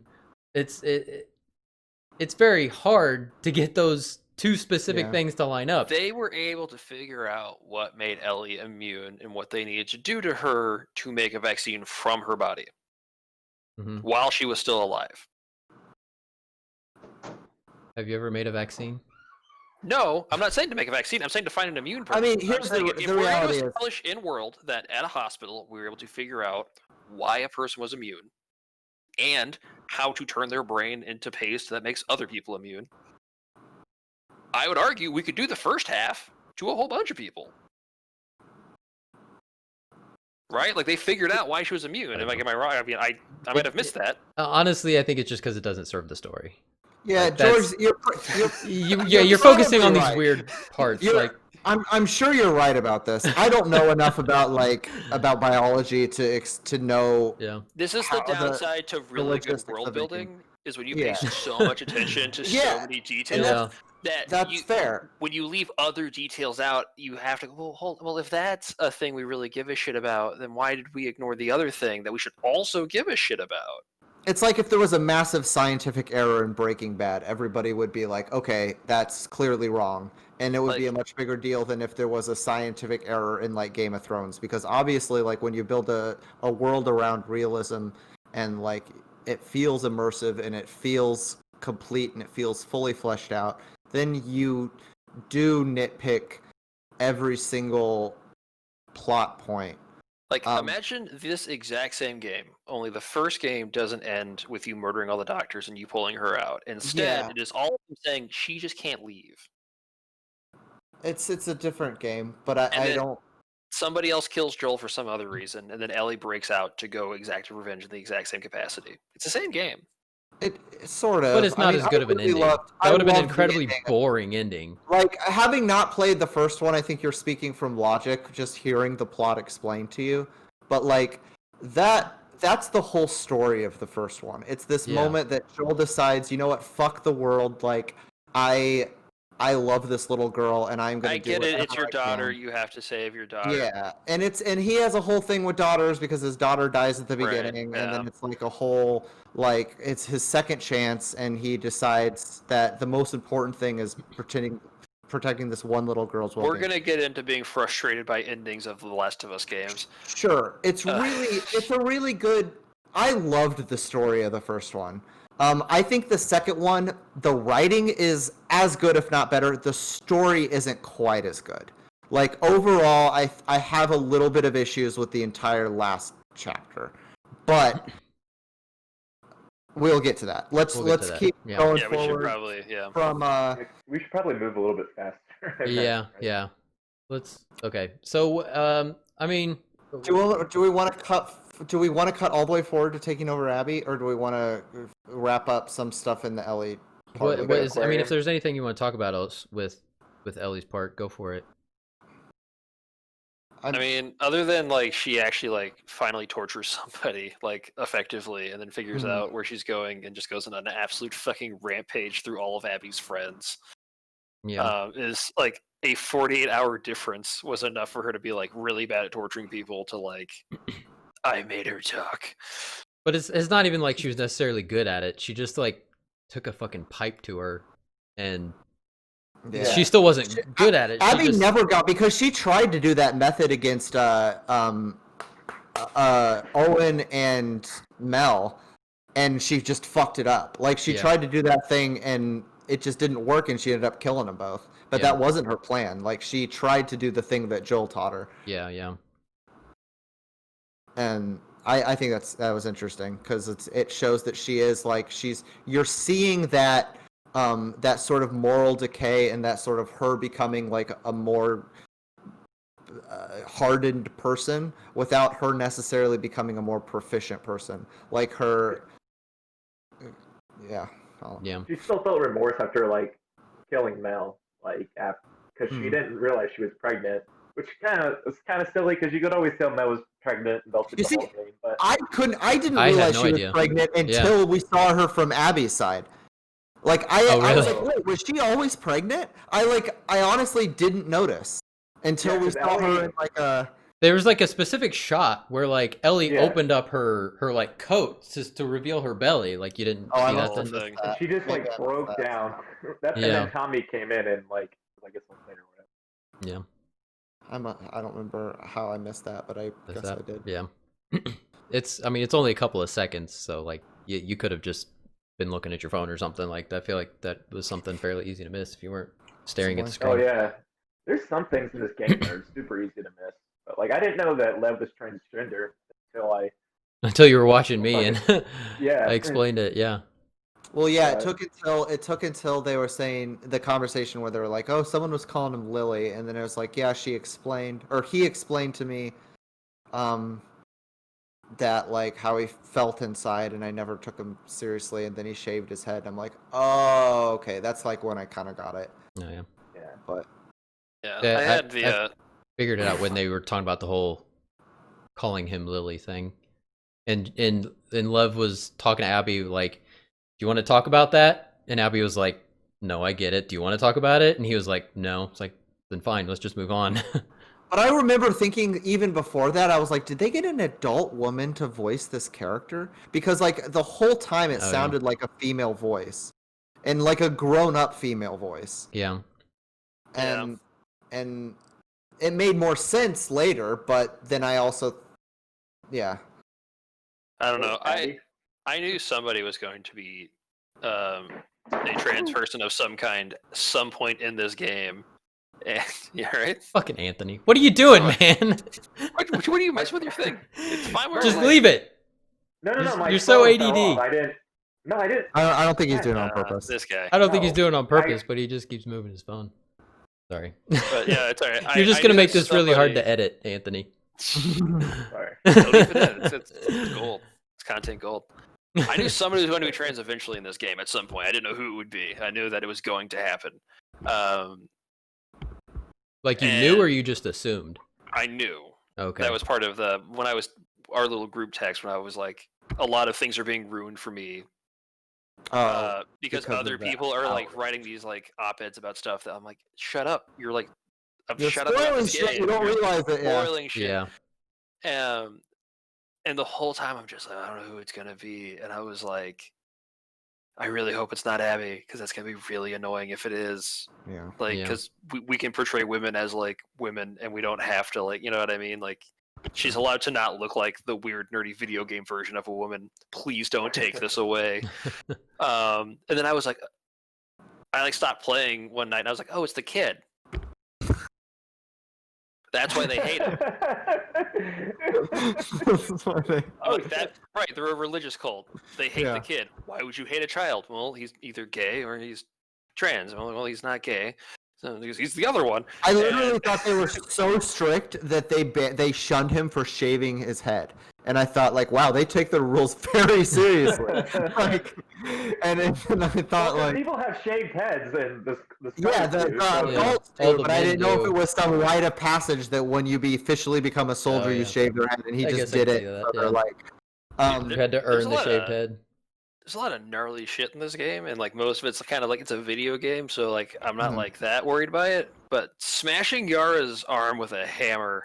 Oh, yeah. I know. Yeah. Okay, so that got me. Got me good. In my stream, that scene and the Abby sex scene was in the same playthrough. Like they were a couple hours apart. While I was streaming, YouTube took down. I was in the middle of streaming. They stopped my stream and they immediately took the whole stream down. And I was like, they must have done that because they showed a 13-year-old getting her arm bashed in with a hammer.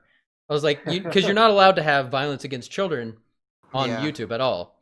Turns out it was the 1 second you saw Abby's boobs. I was like, are you fucking kidding me? Like, what kind of world do we live in that a 13-year-old being tortured is okay, but you show a nipple for literally a second, you're banned. And I mean, I'm not banned, but they immediately stopped my stream and took it down.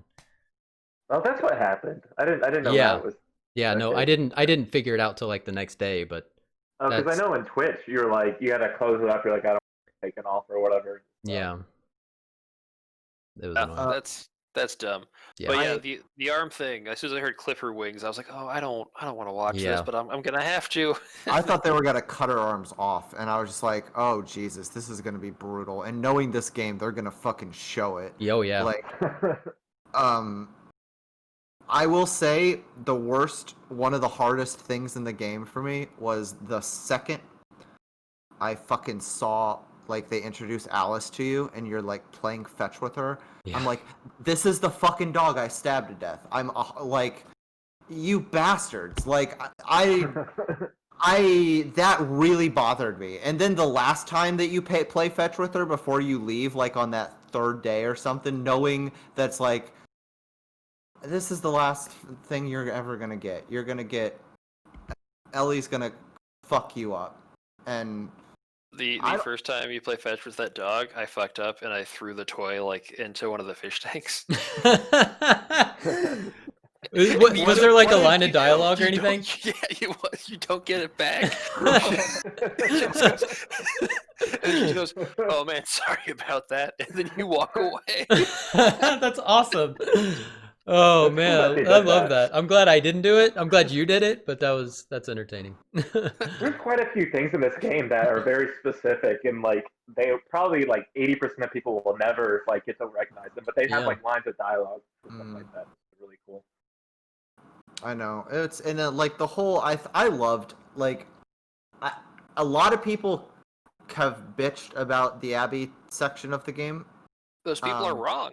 I think the Abby section of the game was my favorite. Like it's so much better. Yeah. What do you think if they so say if they advertised it differently, or they made it like more of like you know how Lord of the Rings and The Hobbit was like they're two separate things but the same thing in the sense. If they advertise it like that, where you were going to be playing half of Abby and half of Ellie, if people would have been less upset.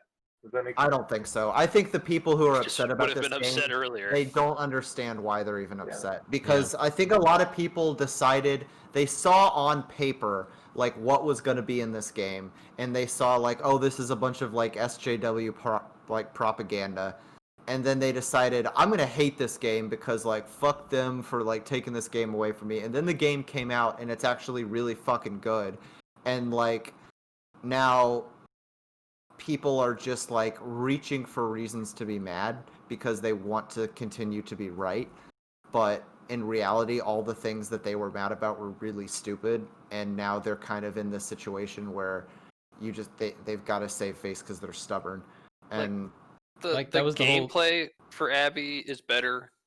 She's like I said, I think her build is better. Like she's a more fun character to play as than it's a more fun character to play as. She benefits from being the second phase of those 3 days. Mm-hmm. I was gonna say her story is better, but like it kind of feels better because you're like, oh, like you recognize everything. You're like, oh shit, this is like. And but you're like, seeing it from slightly different perspectives too. And you're generally just getting better at the game at that point too. Like exactly. you kind of understand how it works more. But the thing is, like her character, like Ellie is just an angry person not trying to be angry. Like Abby, like has fears that like come up. Abby bitches with you while you're playing. She's like, I don't want to go into this room and fight these fucking zombies. I don't want to. Yeah. And then you do because you have to. Like that's so cool. Like I love Ellie. I think Ellie's a great character. I think she's one of the best characters in all video games personally, but I do think that by the end of this game I liked Abby more. I think Ellie's a great character when Ellie needs to be a great character. I think Ellie is also boring as shit when they don't know what to do.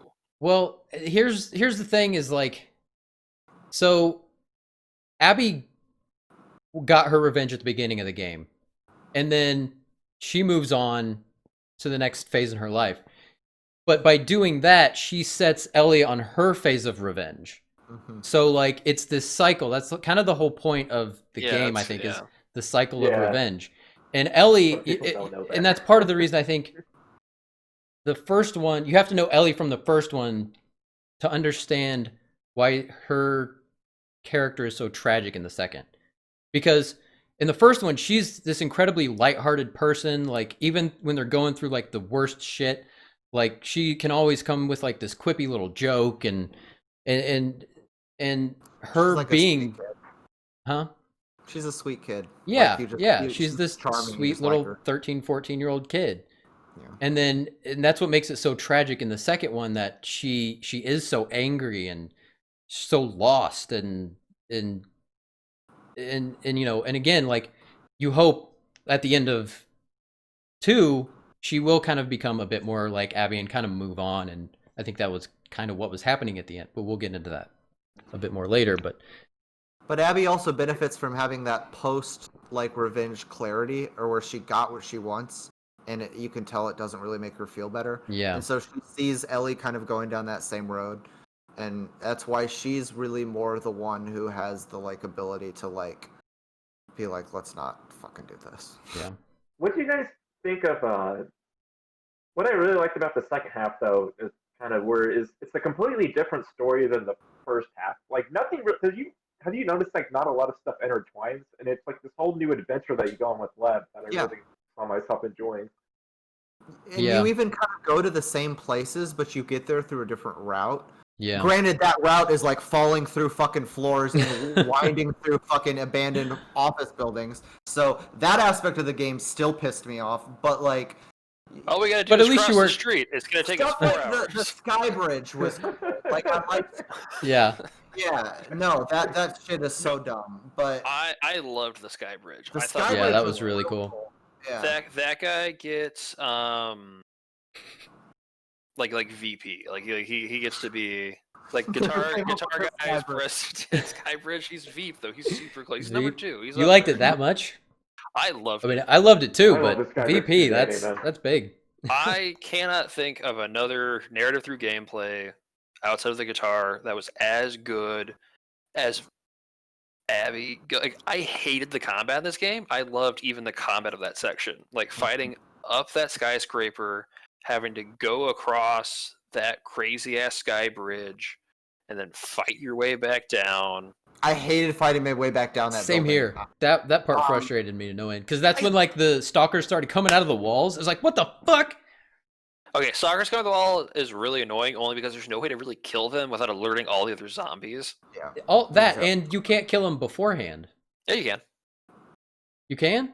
I thought Yeah, you can shoot you them in the couldn't kill them until they came out of the wall. No, you can shoot them in the heaven in the wall. Oh Are shit. you serious? I didn't know that either. Oh yeah, yeah, Nope. you definitely can. Nope. You have to use the cross. If you don't use the crossbow, you alert like It'll the just whole alert fucking everybody. room. Yeah. Okay. It took me a long ass time to figure it out, but you can crossbow them in the head and they will just fall out of the wall. I think Good to by know. that time in the Thank game, you I for telling me that. I think by that point in the game, I had completely abandoned stealth, and I was just like every single Oh, fight. yeah. I was like, I'm killing everything in this room Yeah. because like Single gun I, even. I still love the stealth. I know you guys hated it. I loved it. I just didn't think it was if very it worked, good. if it worked well, I would like it. Yeah, If it was like Metal Gear Solid level stealth, I would be all about it. But it's not. It's just really clunky for me. I See, could not make it work.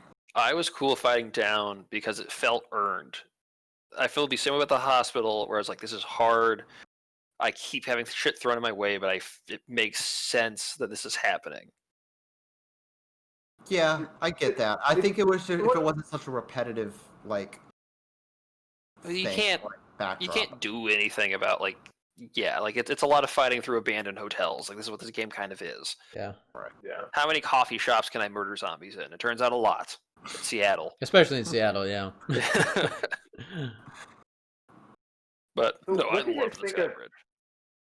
What do you guys think of Abby and Owen's relationship, though? I don't know if you want to talk about this now or you. Owen at all, sucks. but you don't Owen's like just it? clean cut Okay. Tommy. I liked Owen. I I liked didn't like Owen. Owen. I didn't like them as a couple just because I felt guess- like The character of Owen is a good character. I personally don't like who Owen is. yeah, no, I'd agree with that. I He's didn't a like POS. Yeah, he sucks. Actually, pretty much is he- every one of their friends sucked. Who is out other here than two-timing chicks in the post-apocalypse? Like, what are I you liked doing, man? Manny a lot. I like Manny. I mean, he seemed okay. No, I I'm didn't talking really about like care. as people, like bad people. Like, Oh, well, like, they're Abby was all- bad, they're all bad, Owen yeah, was no, they're all there are bad no people. good Yeah. people. Yeah. It's a Everybody post-apocalypse. in that game is a bad person. Okay, good point. But I do feel like Manny kind of got like, of everybody, he got the most like unceremonious death. He just Dude, gets sniped by Manny Tommy, got- and then they're over it. Like they're just like Abby doesn't even take a moment to like. Manny got straight up fridged. They fridged Yeah. Manny. Like, because even early, like, oh, I wish Manny was here. He's a badass. And then I'm like, oh, I'm gonna fight with Manny. It's gonna be super cool. And I'm like, Manny sucks. He's doing nothing for me right now. And then then he just yeah, gets then he sniped out, and then Abby just kind of is like over it. he and gets she doesn't even. murked, and she's just like, you know what? If this was like a Facebook top 8, you're probably number 9 anyway, and like just moves on. Like, She What do the you guys, guy. what do you guys think of Tommy? Like when you first like noticed that he was the one shooting at you? Were I you immediately so knew. hyped. I was immediately so knew it was hyped. Tommy. I'm like, oh, this. Really? Jason and I Yeah, watched I it, didn't. and so was excited. I was like, this guy's really it good. I was like, so fucking cool. I'm gonna get to murder Tommy. This I is was gonna be excited super because I thought we were gonna see Jesse again too, because I know Jesse went and like goes and meets up with Tommy when he splits off with Ellie, because he's like, oh, Tommy's sniping people over here. We should go find him. And so I thought Jesse was gonna come back in that scene too, and I was super hyped about that. But I also half expected Jesse to like bust in through a door and just like immediately kill him. Like it was gonna be like an Ellie type situation where he's like, I know what I'm doing now, and you being like, no, you don't, and then like snapping his neck. yeah. But alas, he did not show up. But no, I actually once I figured out what I was supposed to do, like I blame myself for like not figuring out the gameplay for that section. Once I figured out that I was being dumb, I thought that was really fun, and it's really cool to like make moves into Tommy as a sniper. Yeah, that was one of the So parts were that you- I didn't. like- I didn't hate that gameplay. I thought it was actually Yeah. all right. So were you like actually trying to kill Tommy? I Like- didn't try to like actually counter snipe him because I was like, that doesn't like they're That not you telling can't me do to it. do that. Yeah. It was a lot of they were like stay low, so I was trying to like crouch and like walk between cars. No. Yeah. Don't do that. You got to run and dive. That's Yeah, what you need to yeah. do, which makes way more sense when you think about it. But Yeah. when you're playing a video game, you kind of ignore reality and go, well, what does the game think Yeah. I'm trying to What does do? the game normally Yeah. tell me to do? Yeah. So that I actually really enjoyed. I thought that was really cool. And I did not give a shit that Manny died. And then, honestly, I don't blame Abby for not mourning him because I liked Manny. I thought he was. he was I like didn't a give a shit fun. about Manny either. He Dude. was Yeah. fun. But He was a total ladies' man. But like he annoyed me. His AI was the one I was talking about that like every time I like went to a hiding spot, he would like wedge himself in between and then push me out. And then I would just be seen by whatever stalker, Seraphite was there. I didn't care when he died. Going back and rewatching the Joel death scene, Manny's like the only person in that scene who like isn't a total piece of shit too. Yeah. He's like the one who's just like, whoa, guys, whoa, let's not kill everybody. Yeah, I've really. Like... Well, go ahead, Anthony. No, I mean, just he was the only one that tried to resolve conflict in a healthy way, where he made Abby and Mel talk. Yeah, So yeah. It was the only heavily covered thing. Yeah, and like I forgot he did that. I've really wanted to replay it because, especially at the beginning, I didn't know who those characters were. So like Right. I'm playing it again, I would pick up on a lot more of what's going on. It's so much better, Jason. I'm sure. I'm playing Abby right now, and I like the story. Well, I'm a lot more with it. What's going on? Like, Yeah, I'm sure. Yeah, that doesn't surprise me at all. But like honestly, I'm just not emotionally ready for it. Like I'll rewatch all these scenes on YouTube. You could never make me replay this game. I want to replay it so bad. It fucked me up for 3 days, man. The ending. So yeah. I need time to recuperate. I need to be like in a healthy mental state again because playing this game was so just like exhausting emotionally. Yeah. I would play this game again, but I would set the difficulty as low as possible. Dude, I already did that. It doesn't help. I'm sure it does. No, what did you start playing that's on? When I realized I started on normal, and then about sort of Seattle day 2 or 3 with Ellie, I took it down to very easy, and it's still because that's when I realized the problem is not the difficulty of this game. The problem is these controls are garbage, and so it's like the way your character maneuvers, it just doesn't work. It's just not intuitive for the way I've learned to play video games, and just the general shorthand of me like understanding like what I'm supposed to do and how I'm supposed to move. And this game just throws all that out the window, and I don't think it's doing it in a like artistic or daring way. I just don't think I think they're trying to like remap controls and try to rethink the way you can program a controller, and it just makes the game less fun. In my opinion. You're entitled to that opinion. Honestly, given the amount of accessibility that this game has built in, I would not be shocked if the way they mapped controls was on purpose. I'm sure it Or was. some sort of like I'm sure it was very thought out and talked over. Well, like if just there's like think- an accessibility specific controller or something, and they were like, it has to work on this like array of like weird control. That because I agree, it felt clunky as shit, and all I could think was like, this is on purpose, and they were like, able-bodied people will figure it out. Like that's the only reason I could think of, was that this was to help people who aren't me, because there's no reason to do this unless it has a very specific purpose. And I will forgive the game for that if that is the reasoning, because that makes it wasn't though, because there were the same controls as the last. Right. There is first not anything. I also remember it's like as I played this, I remember thinking, you know what? I hated playing The Last of Us, the original one too, and I loved the story, but like I just remember not having fun playing it because it's just I don't know. It does like it takes a lot of getting used to. It takes way more getting used to than it should, because the Uncharted games are the same way. Like I haven't played 4, but the first 3, they were kind of in that same Last of Us 1 era.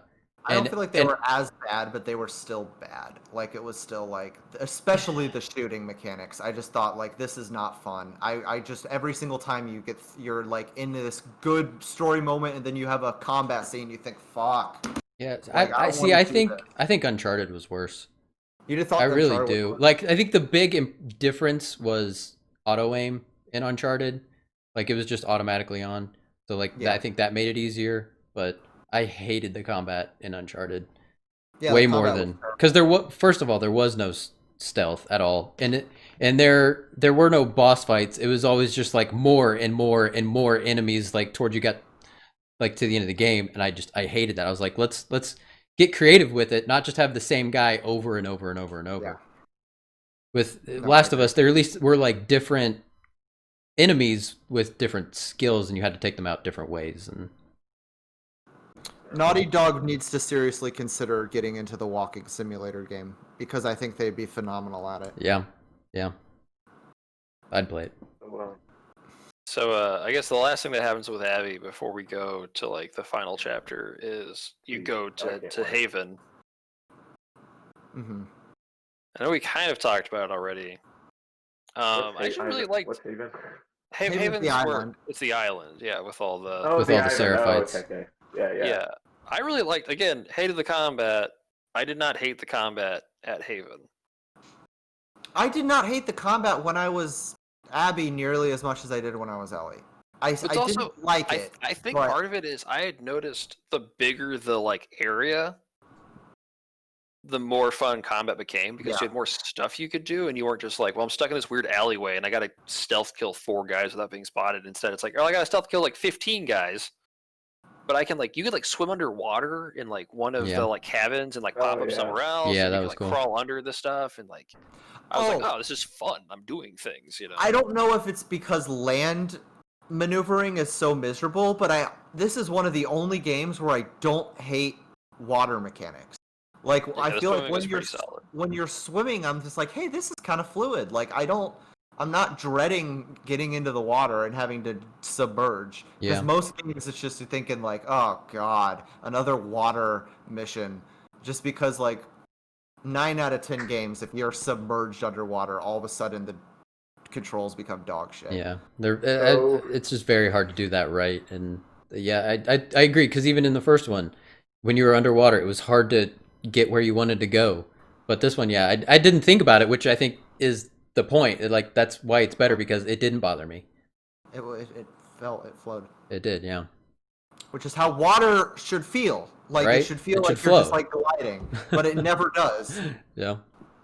I did really like the end of Haven, where it was like the wolves and the Seraphites fighting each other, and you kind of played both sides, where you could like I'm gonna kill you, but like you're gonna live. I'm gonna kind of I'm gonna kill this guy. You know if you don't hurt any of them, they'll just kill each other if you just stay in the grass.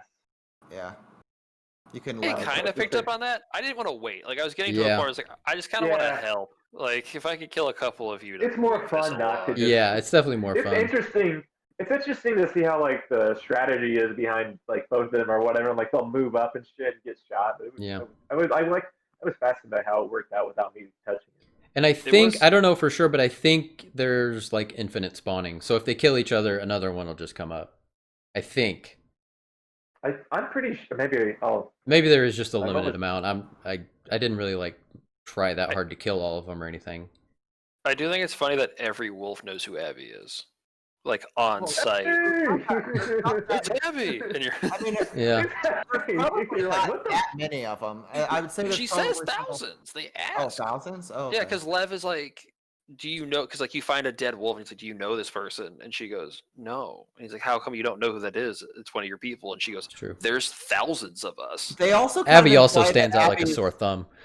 Don't they imply that Abby is kind of one of like Isaac's like kind of generals? Yeah, I feel like I remember that at some point. Because she was gonna lead like a troop to the island. Yeah, I mean, they call her the top scar killer. Like she should be well known. Yeah. But so many people are just like, holy shit, it's Abby. Yeah. Did you just feel like Isaac wouldn't make that a priority to get Abby fucking like mission to an island to take over? Yeah, so I don't know if Abby.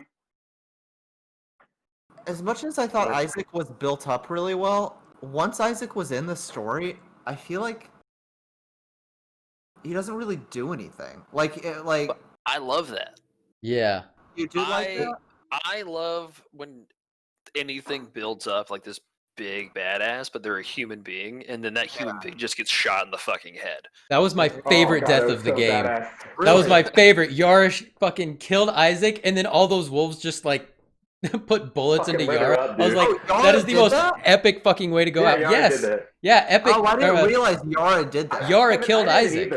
I thought it was just a stray bullet that somebody one of the other scars was just like shooting at them or something. No, it was Yara, because I think one of the wolves killed them.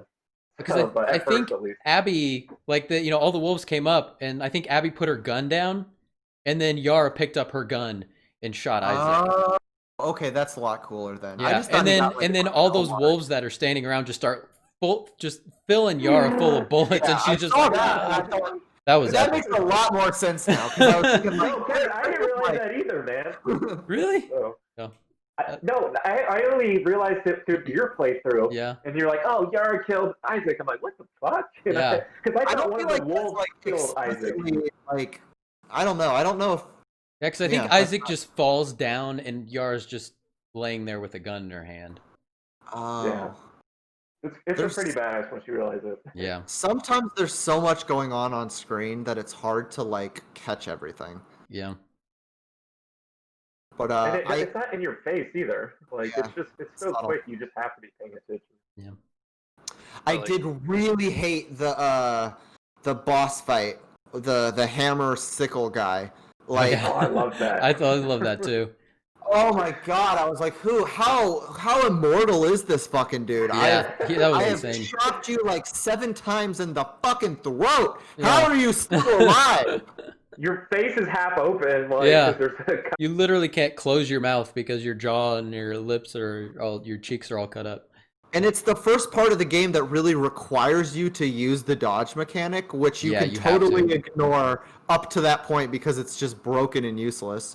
And then at that point, you're just like, oh fuck, I have to do this. And so you're learning this mechanic of this game really late in the game on this like hard fight. And it's just like, I don't know, I thought it was annoying. I mean, I love that. It was so brutal, man. It was awesome. Like, Yeah. That's what I loved about it.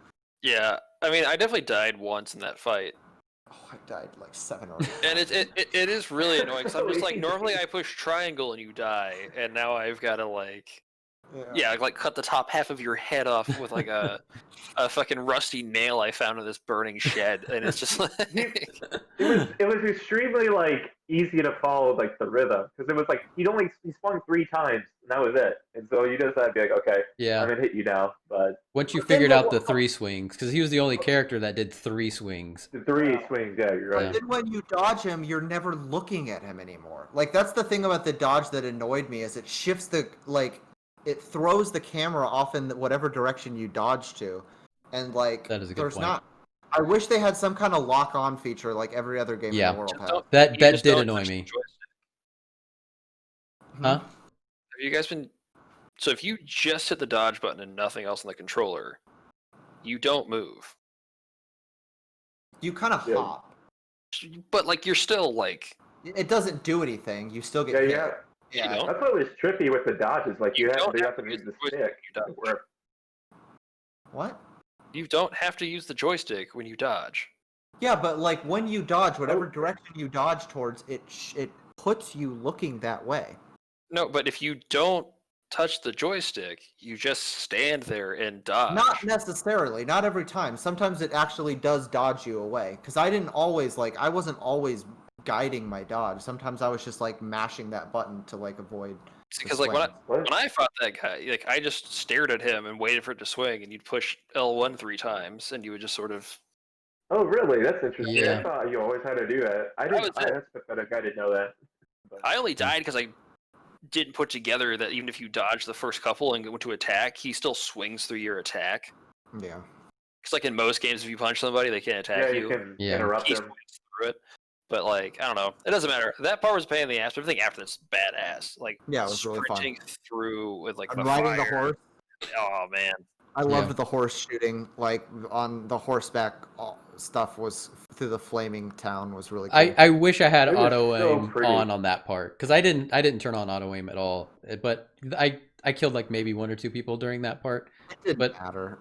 Yeah, it didn't. But I think it would have been a lot more fun with auto aim if you just because it's just so hard. Like in the part when you're in the truck with Jesse and like you're just trying to get away from all those people and Oh, yeah, you're I trying to killed shoot maybe people. 2 or 3 of those people. Yeah, it's super hard. It's hard without auto That's aim. Naughty Dog's signature is those types of scenes or whatever. Because in Uncharted 4, they have this badass scene where it's similar to that. But I feel like that was like a Metal Gear Solid trademark too. Like every Metal Gear oh, Solid really? game. Oh, okay. I didn't know that. Yeah, I guess they do. They have a lot like where you're on the back of like a truck Right. or like the back of a Metal Gear fighting, like shooting stuff. Oh, yeah, you're right. Yeah. All right, so we get to the point where Abby and Ellie meet up again, for the first time in in the theater, and then Abby immediately kills Jesse and's like got Tommy there, and then that fight appears to kill Tommy too. What? Appears to kill Tommy too. Yeah, you weren't sure if Tommy was dead or not. I thought he might have been still been alive, but I was sure he was dead. She shot him in the face. Yeah, I thought he was dead too. Did she shoot him in the face? And he died. Okay. Yeah. All right. Well, then I guess you're right. It's hard to miss, or it's easy to miss stuff because I missed her shooting Tommy in the face. Yeah. No, she shoots him you thought right. he shot him in the shoulder at first, I think. What? She gets him like in the cheek. Oh yeah, in the cheek. No, I think when I was watching you thought he got hit in the shoulder. Tommy got hit in the shoulder, I think. Oh yeah. That's what you said. Maybe that's what I said. Yeah. Matter. Because I know Jesse got shot like right in the eye, right? Or right, Yeah. like here in the head, or he was obviously immediately dead. God, that fucked me up that he died, man. I love Jesse. He was such a good character. He was gonna die. Yeah, it was. But They it were all gonna was die. gonna happen. They Like, were as soon all- as he was introduced, I was like, I wonder how we're gonna kill you. But that fight between Ellie and Abby, and Anthony said the So same good. thing. Like, it was at that point I realized I for sure, because people were even asking me, do you like Ellie or Abby better? I was like, I don't know. It was kind of him and Han, but it was like at that moment I realized I like Ellie better for sure because of course, I let the myself royalties die are as out. Abby. Yeah. I let Ellie kill me. Oh yeah. But of course, you have to fight Ellie as that. Ellie At feels that like point. such a Awesome about badass this in that game. fight. Oh yeah. Oh yeah, She's fucking psycho in that fight, dude. yeah. she's like brutally like serial killer in that, where she's just I've never seen her like that fucking nuts and like. I thought that was a really fun fight though. Like was I great. really enjoyed that I fight. also did. I died a lot in me that too. fight, and I still had a ton of fun. Oh, me I too. didn't die as much against Ellie as I did against that fucking guy with the fucking hammer. Yeah. I died a bunch because I was like, normally, if I'm like in a melee combat, if you sprint at somebody using the melee button, it's an instant kill. So I was just like, I'm coming Oh, for yeah, you, but bitch. it's not And the then worst. she Yeah. was just like, no, absolutely not. And stabs me. And I was like, Yeah. all right, well, I can't do that. I You think gotta get Anthony behind was the one that told me. He was like, you have to sneak, you have to stealth Yeah, you and have come up to behind her. stealth. Because I But, died a like, couple of times too. My only 'Cause they real don't beef give with you that a gun fight, for that fight. that fight's super fun. I love that fight. My only real beef is that Ellie is such a badass, and I was like, I didn't feel like I was this much of a badass No, when I I was remember playing thinking with the you. same thing. It's like, Really? why is Ellie this strong Really? when I'm her? Yeah. No, I felt like Ellie is so impossible to feel any sort of power when you're playing as her. But Yeah. like now she seems just like super Saiyan. Yeah, because I remember saying like, if it comes to a straight fist fight between Abby and Ellie, Ellie's fucking my dead. God, There's it's no over. way. But Yeah, I do love that that fight ends with you hucking bricks at Ellie. yeah, I was Wait, like, what? oh, What was it? so like the first phase when you're sneaking around all those props, you have to sneak up on her and grab her. But the other ones, you could just throw a bottle at her Oh, okay. Yeah. Yeah. and then sprint and punch her in the face. And I'm like, this is hilarious. I love that this is how this God. fight ends. When Abby punched people, it just felt so fucking hard, man. Like it's just I don't know. I thought they did a really Goddamn, good job of fucking making it. ripped, dude. yeah. It Like, felt like Joel yeah. in the first one. Yeah. Like one of my favorite Yeah. lines in the first one is when I don't remember his name, but when they hop in and there's the guy and his brother, and like Joel's just beating the shit out of him, and Ellie's like, stop, stop, stop, and then he gets up and he's like, man, you were hitting me hard, and Joel was like, yeah, I was trying to kill you.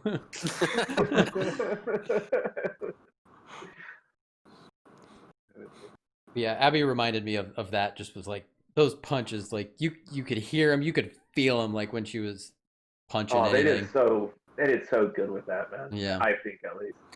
I won't lie though, I was torn in that scene. Like I think the game did a really good job of like I love Ellie, but like through the period of time playing as Abby, I was kind of like, you're kind of more justified here than Ellie is. Like, For sure.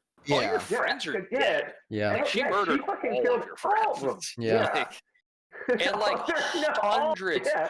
Everybody knows who you are. Everybody knows Abby, which implies Abby knows a lot of people. And Yeah. Ellie has killed hundreds of wolves.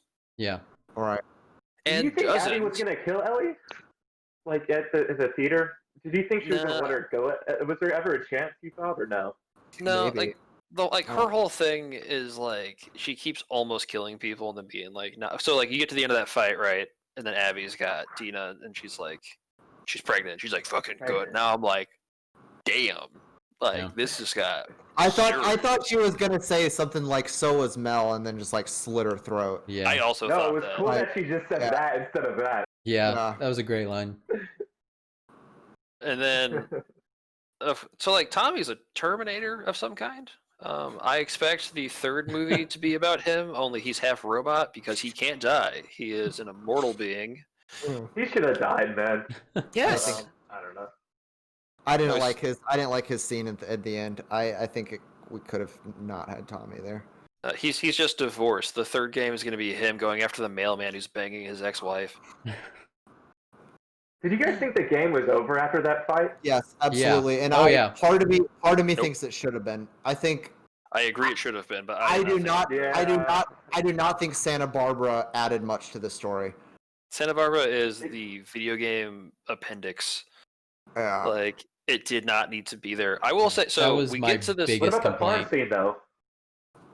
What? I mean, Oh no, you're just saying Santa Barbara, not like post the fight. Or so like whatever. that whole farm thing like is nerve-wracking because I'm like nobody Yeah. gets to be happy in this game. I'm just like, when's it gonna happen? When do the zombies show up? When does my house burn down? When do I like And you're like carry my herding baby sheep, towards and my there's this wife? adorable little baby sheep, and like then the like thing- a bullet flies through the back of Dina's head as I'm talking to her. You know what Yeah. I mean? Like Yeah. when is the terrible thing going to happen? And then you And go I to the wonder if they would sheep. feel that way. Oh, go ahead. No, you got it.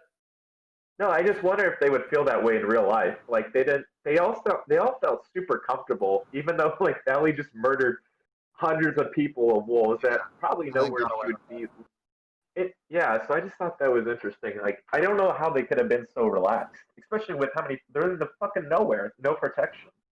Well, I think that's why she had that crazy PTSD. PTSD, thank you. It's because like when you're in that moment, you're like you're still in. I feel like you kind of get in this mode of like killing and revenge and survival. You're in that survival mode. But then when you're out, living a normal life, quote unquote, like that's when you have time to think about it, and that's when it all kind of settles in, and that's why she was going, crazy because she had this crazy PTSD.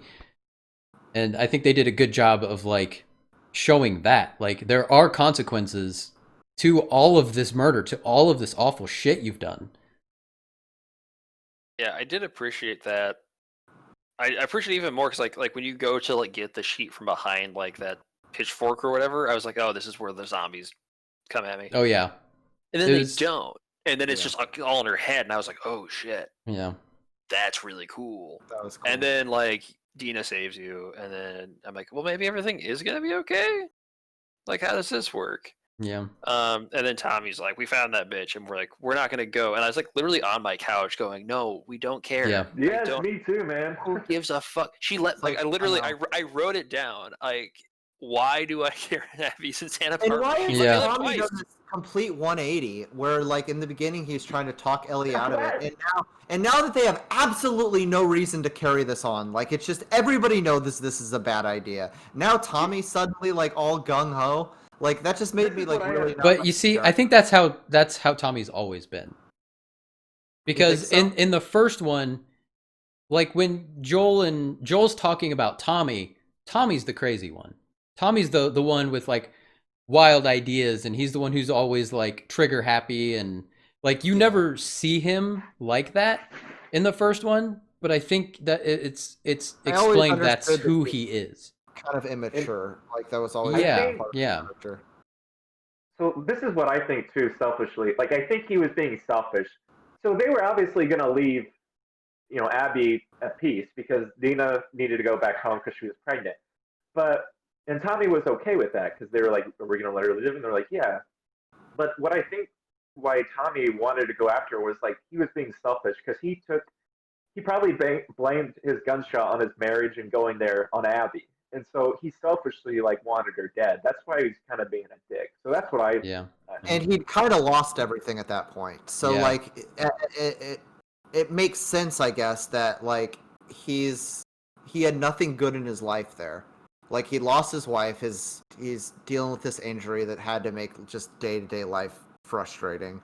And like for him to go back after Abby again would be like some sort of meeting that he was probably lacking. And so it was kind of a selfish thing, and it was just very much his perspective on it that now That's it why he makes got sense. so mad. I think Yeah. so. Like when she said no, which I agree with you, Kevin. That it is somewhat uncharacteristic. But when I thought about that more and more, I just think he doesn't. Even, he probably still cares about Joel being dead, but he's like, no, this bitch. Like this is my revenge now on her. Like this. So Yeah. that's what I took. Yeah. Even No, though I it think is that- really his fault for going after her in the first place. And it's just like the whole time I'm just like shouting at my TV, like, please don't do like and like Yeah. then My- you do the whole like you get out of bed and you're like packing your bag and like, what are you doing? Well, And Gina's like, Yeah. I'm gonna leave you, and I'm like, what are you doing? My most And said this- phrase throughout this game was "Let it go, let it go, just let it go." Ellie, just let it go. Tommy, just let it go. Like you're bringing this torture on yourself. But See, here's there's the thing about. Go ahead. No, it just with about Dina and Ellie, I just didn't. I feel like there were subtle things like when they were on the farm that it sounded like Dina wasn't as interested in Ellie, and like there was like if you like watch the whole farm scene again, like she kind of like passive towards Ellie, and that may be because of her PTSD and stuff like that. But it just didn't seem like they would actually be together. It just there was something about that. I thought they had a nice dynamic. I thought it was just kind of like the sort of the give and take they had. I mean, you always kind of got the sense.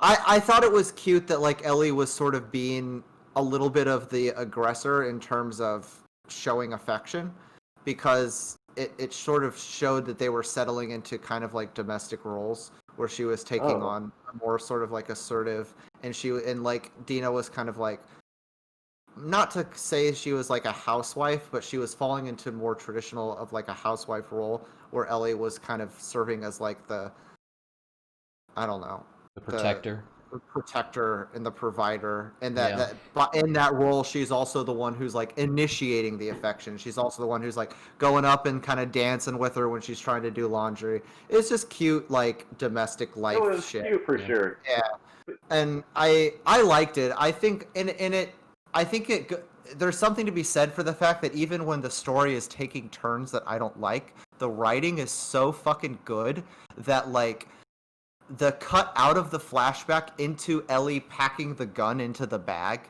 I'm thinking, fuck, we have a whole other section of the game. I'm gonna have to fight more shit. But I thought this is so well done at the same time. Yeah. Like just that, like, and yeah. I thought the end dragged. Like that whole last chapter, I thought it dragged. But by the end of it, I was like, I still loved every moment of this game. You know, and it's like you said, if had like, I don't give a shit about the California guys. Like, yeah, but like, Well, but I think if the game had ended there, there wouldn't have been any kind of closure or anything. You know, like you needed that whole thing with Abby at the end for Ellie to complete her story and her arc and but the her irony is that- growth as a person. The What do you say, Dave? game ending, if you do that flashback with Joel, where it's like, "Do you forgive me?" and she's like, "I want to." Cut to black. I think it's a better game. but you don't get the Oh, you don't yeah. like her walking behind the guitar and all that shit. I mean, don't get me wrong. I want to make the man who came up with the guitar bit the president of the United States. All right. Or woman. Uh, I think That's true. I think it might have been Hallie Gross. I think her name is all right. Well, then, co-writer. first elected by decree by me, apparently. Yeah, I Female don't know if president it's of the United elected. States. It's elected. I voted for it. My vote's one that counts. You go I a lot do. of ways, so you're good. I got really excited for Santa Barbara when they showed it, because I was like, everybody's super leveled up, everything's bright. I'm gonna bum through the suburbs and like find shit for like what I assumed would be stuff for Game 3. I was like, this is gonna be dope. I'm gonna wreck shit. I've hated combat this whole game, but I'm overpowered. Let's go. And then Abby's like, I found the fireflies. And I'm like, this feels fishy. I read the note that says that there's like rattlers and they own slaves and stuff. And you seem to have ignored the same note that I read, but fine.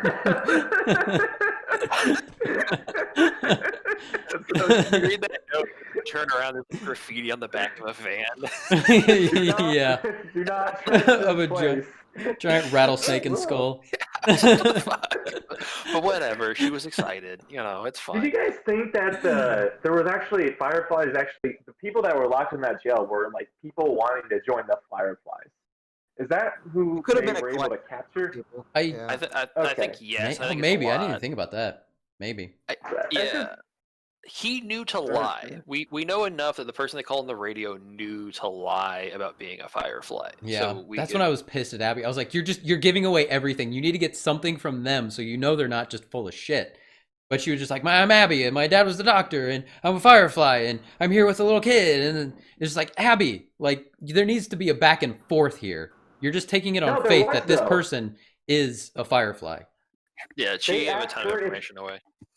They like asked her specifically if like she knew somebody that, and they mentioned that person by name. Yeah, like, but it's still, they were still in a position where they could have bullshitted all of that very easily. Yeah. And Abby was the one who gave all the important. She also just gave up who ran that outpost. Yeah. Like she gave the first and last name of who ran that. Yeah. You know what I mean? Like it was bad. That was very frustrating as well. Yeah. I agree. But like, so she gets got, and then you show up there, and I'm like, okay, well maybe this will be the fun part. Yeah, Ellie's gonna come save Abby, which was that shit was hard, man. I loved that, like the battle where you got that Jim Morrison-y song playing on the radio. Oh yeah. And you're like going around like cutting all the infected loose, and they're just killing everybody for you. Yeah. I thought that was so much fun. See, I always had infected run right back at me and kill me, so that never worked for me. Oh yeah. It was interesting that it worked for you guys. I'm sure there was like way out of it didn't work for me either. Maybe it's because I was playing on very easy. Maybe, yeah, because when I got to the third one with the 2 clickers, I just left them. Oh, yeah, I let those motherfuckers take out everybody for me. The first time with the 2 clickers, they both attacked me. I like reset the second time. They did what they were supposed to. That worked swimmingly on very easy. You they like finished the game for you and shit. Yeah, they go and kill Abby. Yeah. It felt like a victory lap. It felt like, yeah, you already technically beat the game, but here's just like a fucking. It reminded me of 28 Days Later. Like. Yeah. Well, that was the thing. I expected it to be the like victory lap. Like you're gonna go through and like. But like, but it wasn't though. It was just, it felt like a slog, man. Because like you get through where the 2 clickers are, and I was like, finally, all right, let's do this. And then it's like, just kidding. Yeah. There's more dudes. You kill all those dudes, and it's like, just kidding. There's more dudes. By the way, I don't ever plan on imprisoning people, but if I were to imprison people, I personally would not keep a cabinet of loaded guns. Right outside the cells. That was poor planning on their part. I laughed so hard at what should have been a very serious episode. They're fucking taking over the town. Yeah. One thing goes wrong. You're fucked. Because that lady jumps on you with the bat, and you throw the lady, and they get her, and they go kill her. And I'm like, oh, do I have to kill her? No. They've killed her already. Get the keys, let themselves out. Everyone's immediately armed, and they're like, yeah. Like the guns weren't even locked up or anything. Or I guess they could have because they had the keys. I didn't never like, but still, yeah. Like how quick that shit happened. Yeah. Like the fact that they were like, oh, she's bit, and I'm like, I am shocked they didn't just shoot me in the head because they were all very proactive. Yeah. After all that, and you're just like right there. She's bit. Shit. Yeah. That would have been. Yeah. But she saved them essentially, though. Yeah. That's true. It's like they owe you your life, and I'll owe you mine. Yeah, their freedom, and I get why they didn't. Chapter is when I really started to get fatigued with the excessive, like gore, though. And I think that was the point, though. I think that was very deliberate because by the time you get to that fight, getting like stabbed in the side when she's swinging, and then like her stabbing fucking Abby in the arm, and then Abby biting off her fingers. I just thought, like, man, this just like. Right, but that's like I said. I think that's the whole point. Is by when you get to that point, it's just like Ellie, like just fucking stop, just Go home. stop. Yeah. That's a good point. And because The I felt the ironic thing is exact that, like, same way. I was just exhausted by the time I got to that point in the game, and I Yeah. took my time playing the game. But yeah, what's weird is with Ellie's, if it wasn't for Ellie, like, she saved Abby's life. And so that was what was kind of confusing to me, because she could have just kept her on that post and completed, but she, like, let her free. So She if Ellie wanted to didn't, kill her. There's Yeah. a voice line earlier in that chapter where she says, Like, if the infected got you, so help what me it, God, or something like she that. she was Yeah. like, I hope these idiots don't Oh. kill you before I do, yeah. oh, okay, I didn't hear that. Okay. because she wanted to be the one to do it. And And then the I fact, think the just the momentum of like of Abby jumping down and then rescuing Len, and I think Ellie was just a little bit like just still kind of shell shocked and like kind of confused and sort of just like going through the motions to an extent. Mm-hmm. And I think she was close to just leaving after everything they'd been through. I think she had some of that same fatigue and was like, I could just go. And then she had that one last flashback seeing like Joel's bloody face, and then she's like, no, I have to kill her. And then that scene was just rough. Like that was that was a one of fight those I just brutal- did not want to take part in.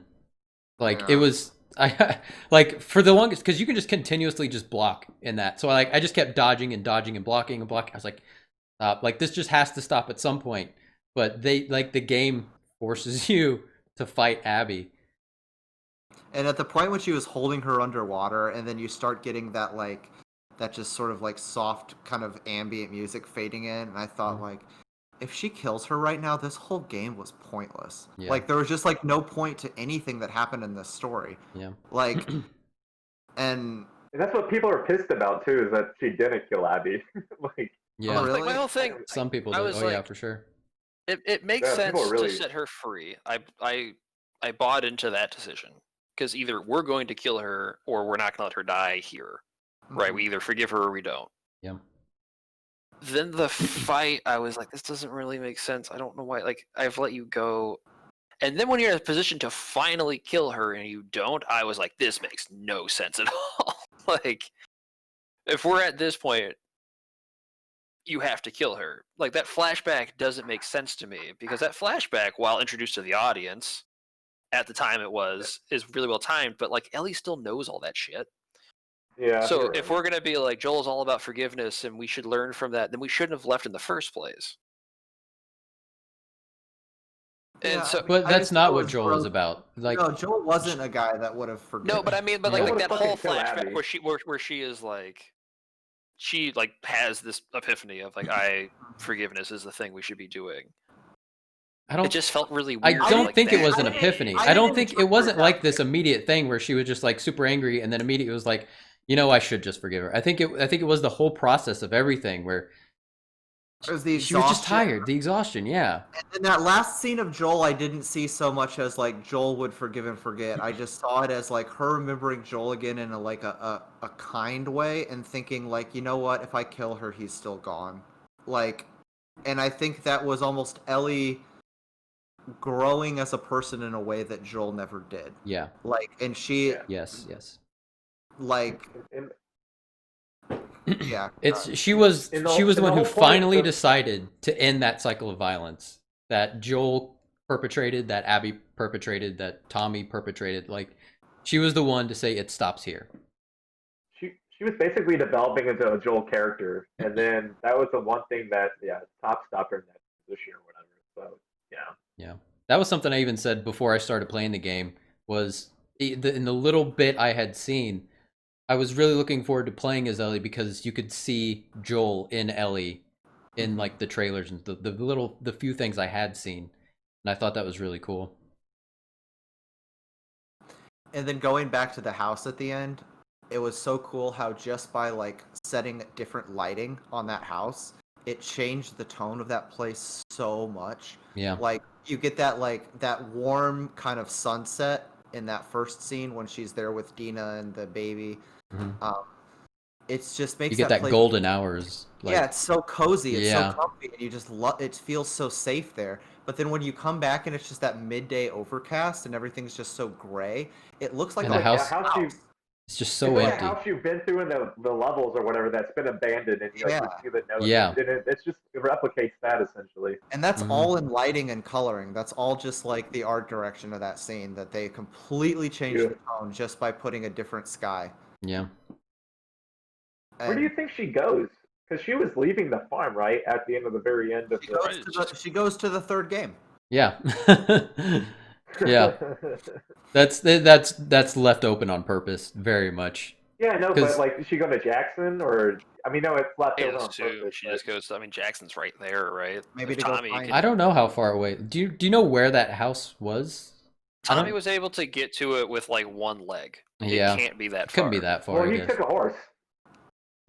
Still, I mean, how far can you ride a horse without bending Yeah. one of your knees? No, you're right. Maybe she was going to find Dina or something like that. I don't know. Yeah, that's. Oh, I think her and Dina are done, man. I don't know. I mean, I hope that if there is a third game, which I'm pretty sure there will be, Yeah. I hope that Dina in some capacity remains in the story as somebody who like Ellie can aspire to have back in her life, and it's not Yeah. just totally 100% over. But Yeah. we'll see. I don't know. Do you think JJ the baby is Jesse Joel? Jesse Joel. I've heard people say that. No. You don't think that's his name? Joel Jesse. 'Cause they never say. I think that'd be Joel, cute. it's Joel Jesse for I sure. just assume it's Joel Jesse. just Jesse Jr. No, you don't call him JJ for Junior though. Yeah, you It'd do. be I've got a cousin named JJ, and it's literally for J Jr.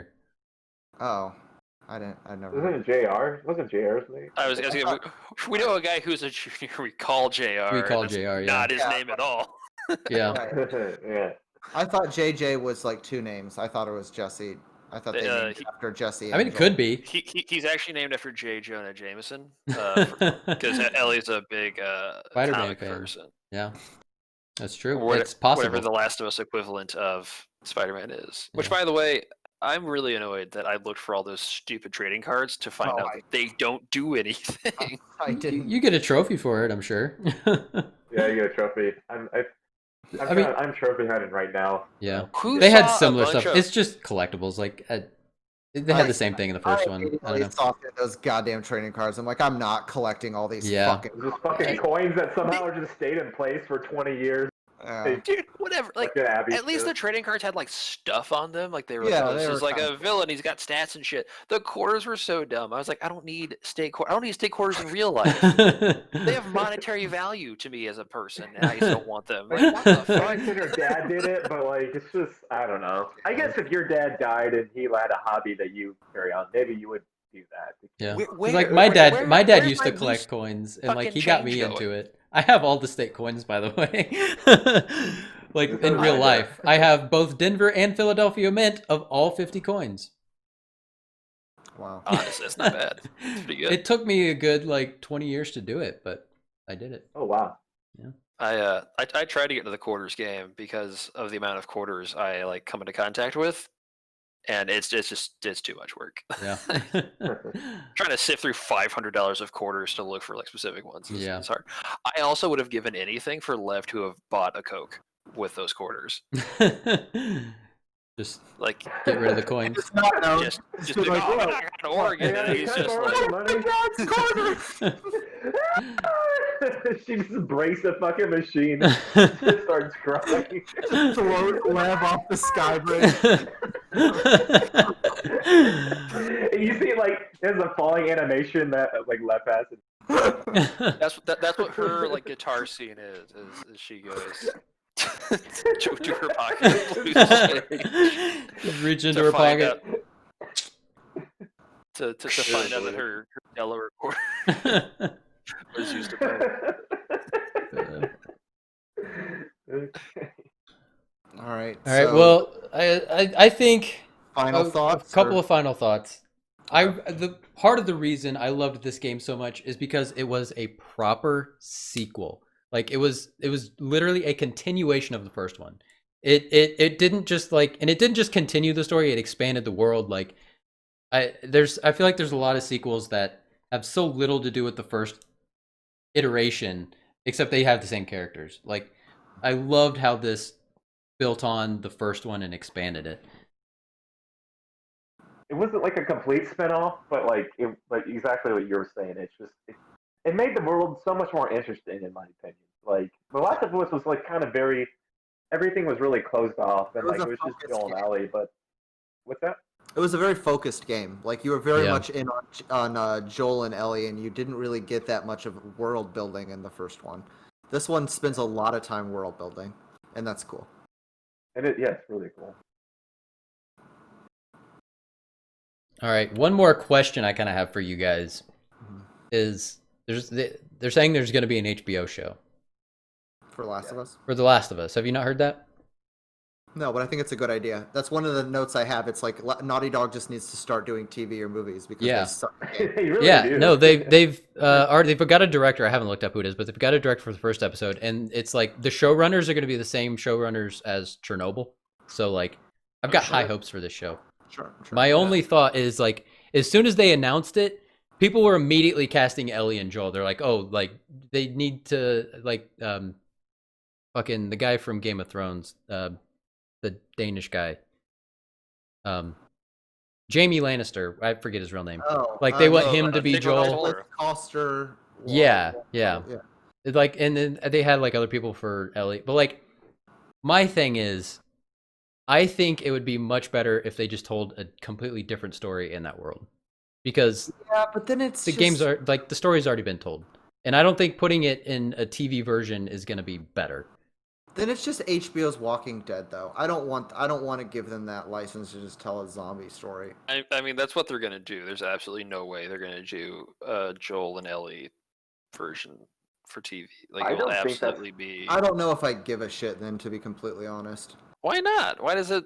Because it's just zombies. It's just more fucking zombies. But like it's not though. But like it is. But when it zombies. But when it comes to like The Last of Us, the zombies are like second thought, you know, like they're just kind of this obstacle. Same as The Walking Dead. By season 7, the zombies don't even matter to the plot anymore. But it still sucks. It's still just like ups the stakes of everything. But I think this will suck too. I'm sorry. I'm not. Maybe. I'm not optimistic about a Last of Us TV show. And that's kind of my point. Like I don't think it needs to be a TV show. I don't think it needs to be a TV show. But Joel and Ellie. I don't know. It will get more people interested, and that's great because I love when people experience The Last of Us. But I honestly don't think I'm going to be interested in watching it. I'll probably watch it, like with any HBO show, and if it's good, I'll keep. I'll watch it. And if the people behind Chernobyl are behind this, like I've got pretty high hopes for it, but I don't think it's necessary. And I'm sure it will be good, but it's just I'm just not like really looking forward to. Yeah. Back to my disclaimer I opened this with. I just really don't like zombie fiction. So my only real concern is that a lot of what makes this story as engaging as it is not so much the story as much as it is you have to play through it and like you feel those emotions because you're like a part of it. Yeah. Like you're like they're not really your decisions because you have to do what the game wants you to, but that's kind of they use that against you. Yeah. Like you're like I don't want to do this, and the game is like we know you don't want to do this. If I'm watching a TV show, I'm going to be like I don't want you to do that, man on television, and man on television is going to do what man on television wants to do. Like I can't stop him, and I feel like that's going to take away a lot. Like it's going to be more frustrating than it's not. Frustration is impactful when it affects you because you're doing it. Frustration is not impactful when I'm just watching somebody else be a fucking idiot. It's like horror movies when you're like, don't go in the basement. You're going to die, and I don't care because you should die for being an idiot. As opposed to like, don't go in the basement. Shit, I have to go into the basement. I have to physically walk into the basement. Yeah, I don't want to go in. I don't want to go in the stupid hospital, but I have to because my friend is gonna die. Yeah, it's kind of the double-edged sword that like Naughty Dog has to deal with right now because like their stories are so good because they're video games, but they succeed far more as stories than they succeed as video games, and like. I think they would be really good at telling stories without having to include gameplay because their gameplay typically sucks. Except for Jack and Daxter. I love Jack and Daxter. No, man, I love the gameplay. I mean, it's fine. We can disagree on that. Yeah. I obviously don't care, but I personally love that. But the thing that you're missing though too, I think at least when you're saying they're good at TV, is this took 6 years to build this story and like Right. create this. So when they're in TV, they're not going to have that. You don't have that much time. That's true. So That's a good point. I don't know if that's going to hurt or I don't know how much that would hurt them or even if it would hurt them at all. But that's just something I was thinking about. But Yeah. a lot of that 6-year development is in things that aren't necessarily writing. It's yeah, I know you're right. in the it's in the actual game. But I'm sure Gameplay, because of yeah. that, you still get a lot more time to write. Yeah, absolutely. You know, because I'm sure there comes to a point where it's like, okay, this much of the game is done. We can't change it anymore. But you still get 2 or 3 years to tweak here and there, and even change major plot points. And catch plot holes and stuff like that. Yeah. Like, oh, wait, we can still fix this. Yeah. Like, Well, yeah. and you're also almost certainly constantly rewriting a lot of stuff because you've got people who tell you that the story you wrote doesn't work because the video game can't do that. Yeah. Or because the market research is back and we need way more of this character that you kill off early and now they need more scenes to I mean, it's kind of like a TV show and the fact that people are making you make changes that maybe you didn't plan for ahead of time. But I feel like those limitations are coming smaller and smaller with technology getting better and better as well. And sure, it's not a perfect medium. Like there's, you can't just do whatever you want, but I think it's getting easier to do more things. I think so too, especially with the PS5. Yeah. It's like it's going to really revolutionize how easy it is to make a lot of games. Yeah. Yeah, because I think it's like a month or something like that to learn at least this system. Dude, that's like the scariest part. Like, as somebody who has a child tried to learn how to make video games, the fact that there's gonna be 14-year-olds who can just go download entire game engines for free, and just be like, hey, I made this crazy, yeah, just try it, it's cool, and then they're gonna make some crazy AAA title that's gonna be amazing. That they're like an open source triple title or at least like a demo of one. Like we're gonna move into an age where you can submit demos of games the way that people submit demos of albums.